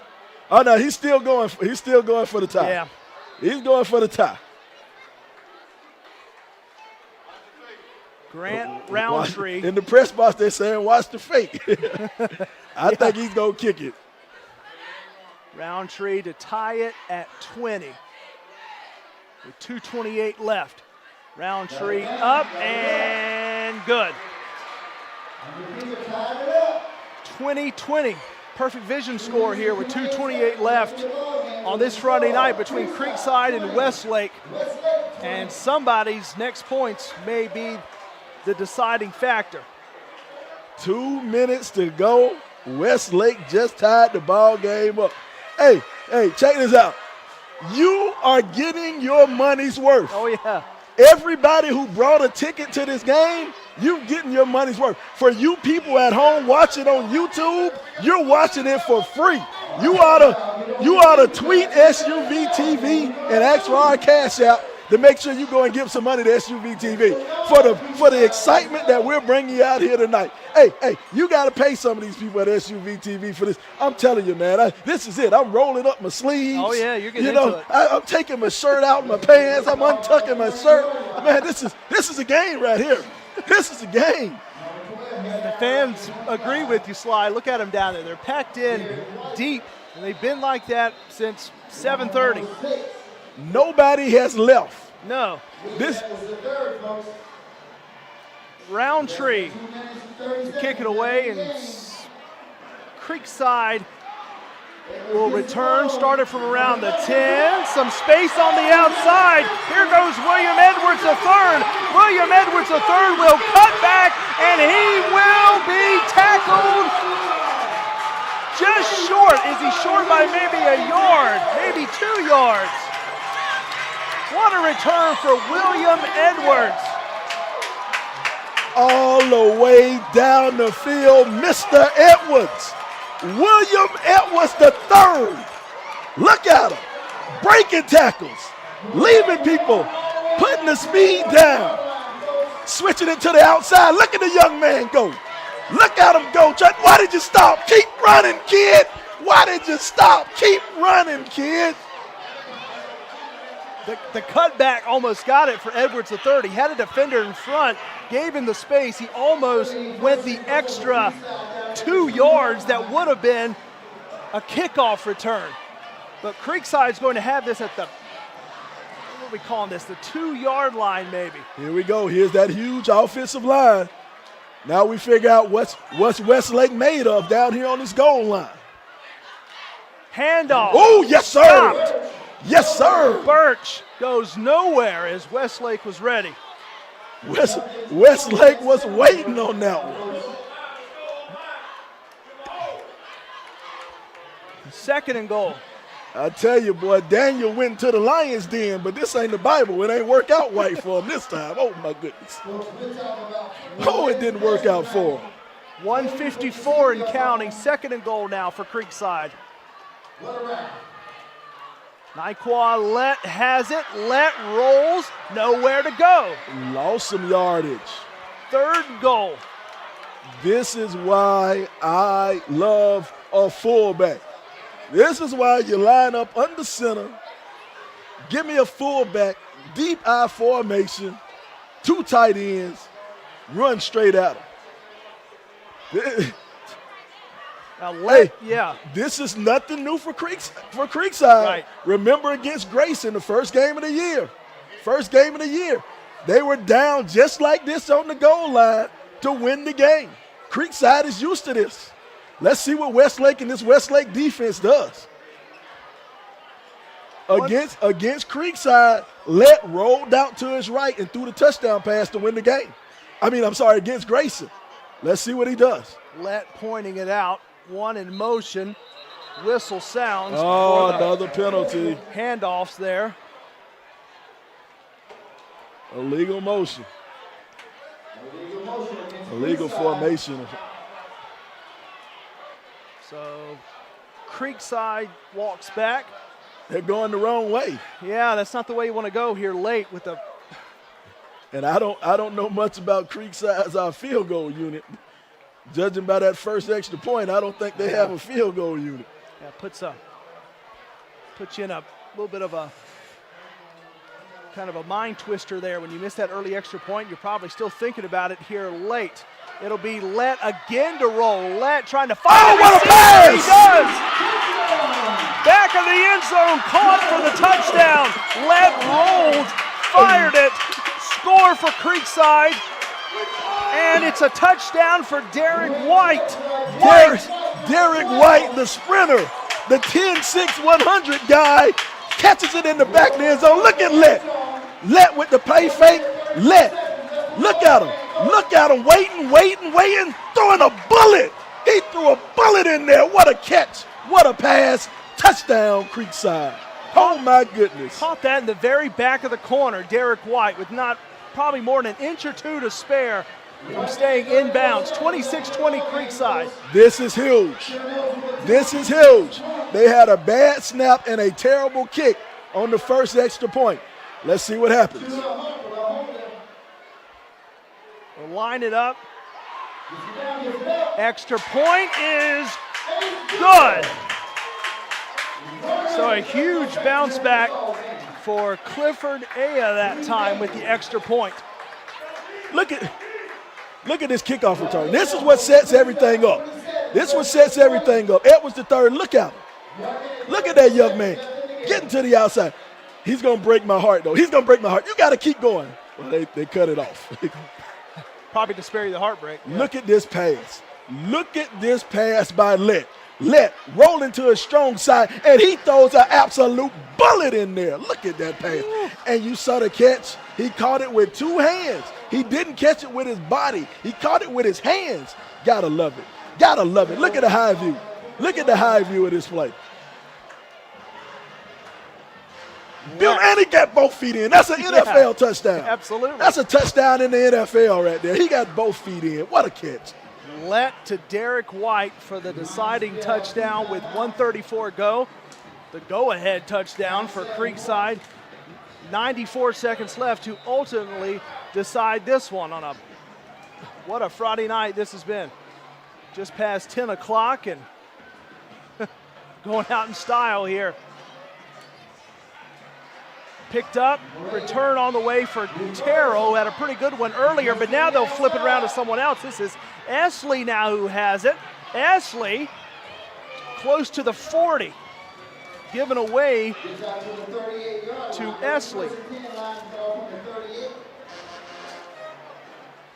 Mark Esley, now he is a speed guy, man. He's one of the real quick guys, real fast guys, young guy. He's a sophomore. He's a sophomore. They expect a lot of good things out of this young sophomore. But I like how he ran that ball, man. Young man, no fear at all. Oh, no, especially when you get it, if you're Esley, you got it tossed to you from Terrell. A play that's a little dangerous to make, especially in that part of the field. If something goes wrong, you're in big trouble, but it worked, so play on. Ball snap, ready from the 39-yard line here for Westlake, trailing by a touchdown, 1:21 left to go tonight. Let's see if Creekside plays zone. Johnson, ooh, incomplete through the hands. Target was Booker. Now here's the thing. Most of the game, Creekside has played man-to-man defense. They played man-to-man aggressive defense. In that play, it looked like they kind of dropped into a little bit of a zone. Looks like they had the cornerbacks going covering thirds and those inside guys covering the flats. Now, do you stick with what got you here, or do you go to a little bit of prevent? Hey, my opinion on the prevent, it just prevents you from winning. R.J. Johnson steps back. Time to throw. Intercepted. Picked off for Creekside. Picked by Vincent Hill. And Hill, interception. But we do have a flag. Oh, roughing the passer, Sly. I think it might be roughing the passer. Let's look at this one. Let's look at this, see what happens. Clean. Oh, no. Yeah, you got him way too late. Come on. You got to be smarter than that. Look at this. Look at this. Ball is gone. Pull up. And you hit him in the back. Come on. This is a thinking man's game. You got to think. You got to be smarter than that, man. You got to be smarter. Now, Westlake, they have a chance to take advantage of this. They're going to have it on the other side of the 50. It'll be about the 46-yard line or so. Westlake, a minute and 10 seconds to go. They'll have it on the 46. Johnson knows what he's doing with the ball. Johnson can play this game. Let's see what happens, man. Oh, God, I'm so excited. Okay, I can tell. I think everyone else can, too. Westlake, 2 timeouts left. Here's Johnson up in the pocket. Rolls. It's caught at the 30-yard line. Pulled in by Art Zion Williams. First catch for Williams tonight for Westlake. First down. And picking apart that zone. Johnson's picking apart that zone. And Westlake. They're going to respot the ball, put the ball where it belongs. Clock will stop. Clock the first down in high school. It doesn't start till the ref starts. 1st and 10 from the 30. Down by a touchdown, under a minute to go. R.J. Johnson rolling, caught on the sideline. And that's another to Art Zion Williams, back-to-back for him. 2nd down. Here it is. They're playing that soft zone. Yep. Now, here's the thing, man. If you're Creekside, do you switch up and come in and blitz, go in that man? They're looking for the zone. Westlake taking advantage of the zone. 2nd and 7 for Westlake. Johnson bouncing, plenty of time. Tosses it down, incomplete at the feet of Booker. I like that by Johnson. Johnson saw nothing was there. He saw time is not on his side. So he threw it down. Let's regroup. Let's come back. Smart play by Johnson. That's why Johnson is the leader of this team. That's why Johnson is the leader. Smart kid, man. I like this. I like Johnson, man. Yeah. I like him as a quarterback. Heady player in a pressure-packed situation here with 42 seconds left. And the Lions know what they need, a score and an extra point to tie, or a score and a 2-point conversion to maybe win it late. Here's Johnson up again, pump fakes, got it away, hard hit at the end, but it is caught, pulled in by Christian. What is it? Flag, taunting. They're going to call personal foul. Personal foul. Creekside, they're doing it to themselves. You're doing it to yourself. Look at this. You got a big hit. It doesn't matter. You got the first down. And now look at the after the hit. The after the hit stuff. You can't do that. This is high school. This is high school. You can't do that. This isn't NFL. This isn't NFL. You can't do that. That's a flag all day long. You're doing it to yourself. You have to be smarter, man. I know they're kids. I know they're 16. I know they're 15. It's a lot of emotions, a lot of everything riding. All that, what do you call that? Testosterone for little kids. Pretty I don't much, know what yeah. you call it. Hey, but you got to be smarter than that, man. If you want to play on the next level, forget the next level. If you want to win on this level. Tonight. Got to be smarter. Got to be smarter. This really helps out Westlake. That's enough of my rant for today. that's enough of my smart rant for today. Westlake trying to take advantage of that call. Here's Johnson. End zone. Oh, good. Batted away. Well covered. Looking for Booker. Got knocked away by the same guy who just got the penalty, and that was Davis. He bounces back. That's how you come back big. Hey, got to have short-term memory. Short-term memory. Look at that. Oh, look at it. Look at him get a big paw out there and knock it away. It's clean. So Davis bounces back from a taunting penalty to come back and cause an incomplete pass. 2nd and 10 now. 27 seconds left here for Westlake. R.J. Johnson got the ball away just barely to avoid the sack. Ball came out. Should be 3rd down. See, I like that. I like what Creekside did. Creekside, they scrapped that zone. They went back to man and started bringing pressure. They brought pressure on those last 2 plays. Hey, pressure does 2 things. It busts pipes or it makes diamonds. That's the only thing pressure's going to do. You're either going to rise to the occasion or you're going to sink. 3rd down. 3rd and 10. It's obviously 4th down territory. You're going to go for it if it comes up. Thomas in the backfield. Here's R.J. Johnson. 3, 4, 5 drop steps. Got it away to Thomas, but Thomas dropped it. 4th down. 4th down. 4th down. Everybody on the stand. Everybody standing up. Nobody sitting down. Here we are. We are too. This is for everything right here. 18. This is why you play football. This is why you go to practice all week long. Johnson, a couple looks to the sideline. He's still got Thomas back there. 4th down and 10. They've got to get this to, looks like the 8-yard line to give themselves a chance. Timeout, Westlake. Coach May wants to call timeout. Here you go. 4th, well, it's 4th and 10. 4th and 10, what was it, 20 seconds to go? I can't remember. 18 seconds to go. Right. 18 seconds to go. You can get the first down. You got plenty of time to get the first down. Do you go in the end zone? Do you go for the touchdown? You know Creekside is sending pressure. They're going to send some pressure up the middle. The offensive line from Westlake, they have to step up huge because you want to get as many receivers as you can out into the field. So that offensive line from Westlake, they have to step up big and give Johnson enough time to sit down and find his receivers. Now, Creekside, on the other hand, they got to make sure Johnson doesn't have any time. They got to go there. Those DBs, you're on an island by yourself. You got to be a man if you're a DB right now. Oh, man, this is good. This is good. 10 yards to keep the drive going, with just 18 seconds left for Westlake. They know what they need, and that's a touchdown. Johnson, Thomas.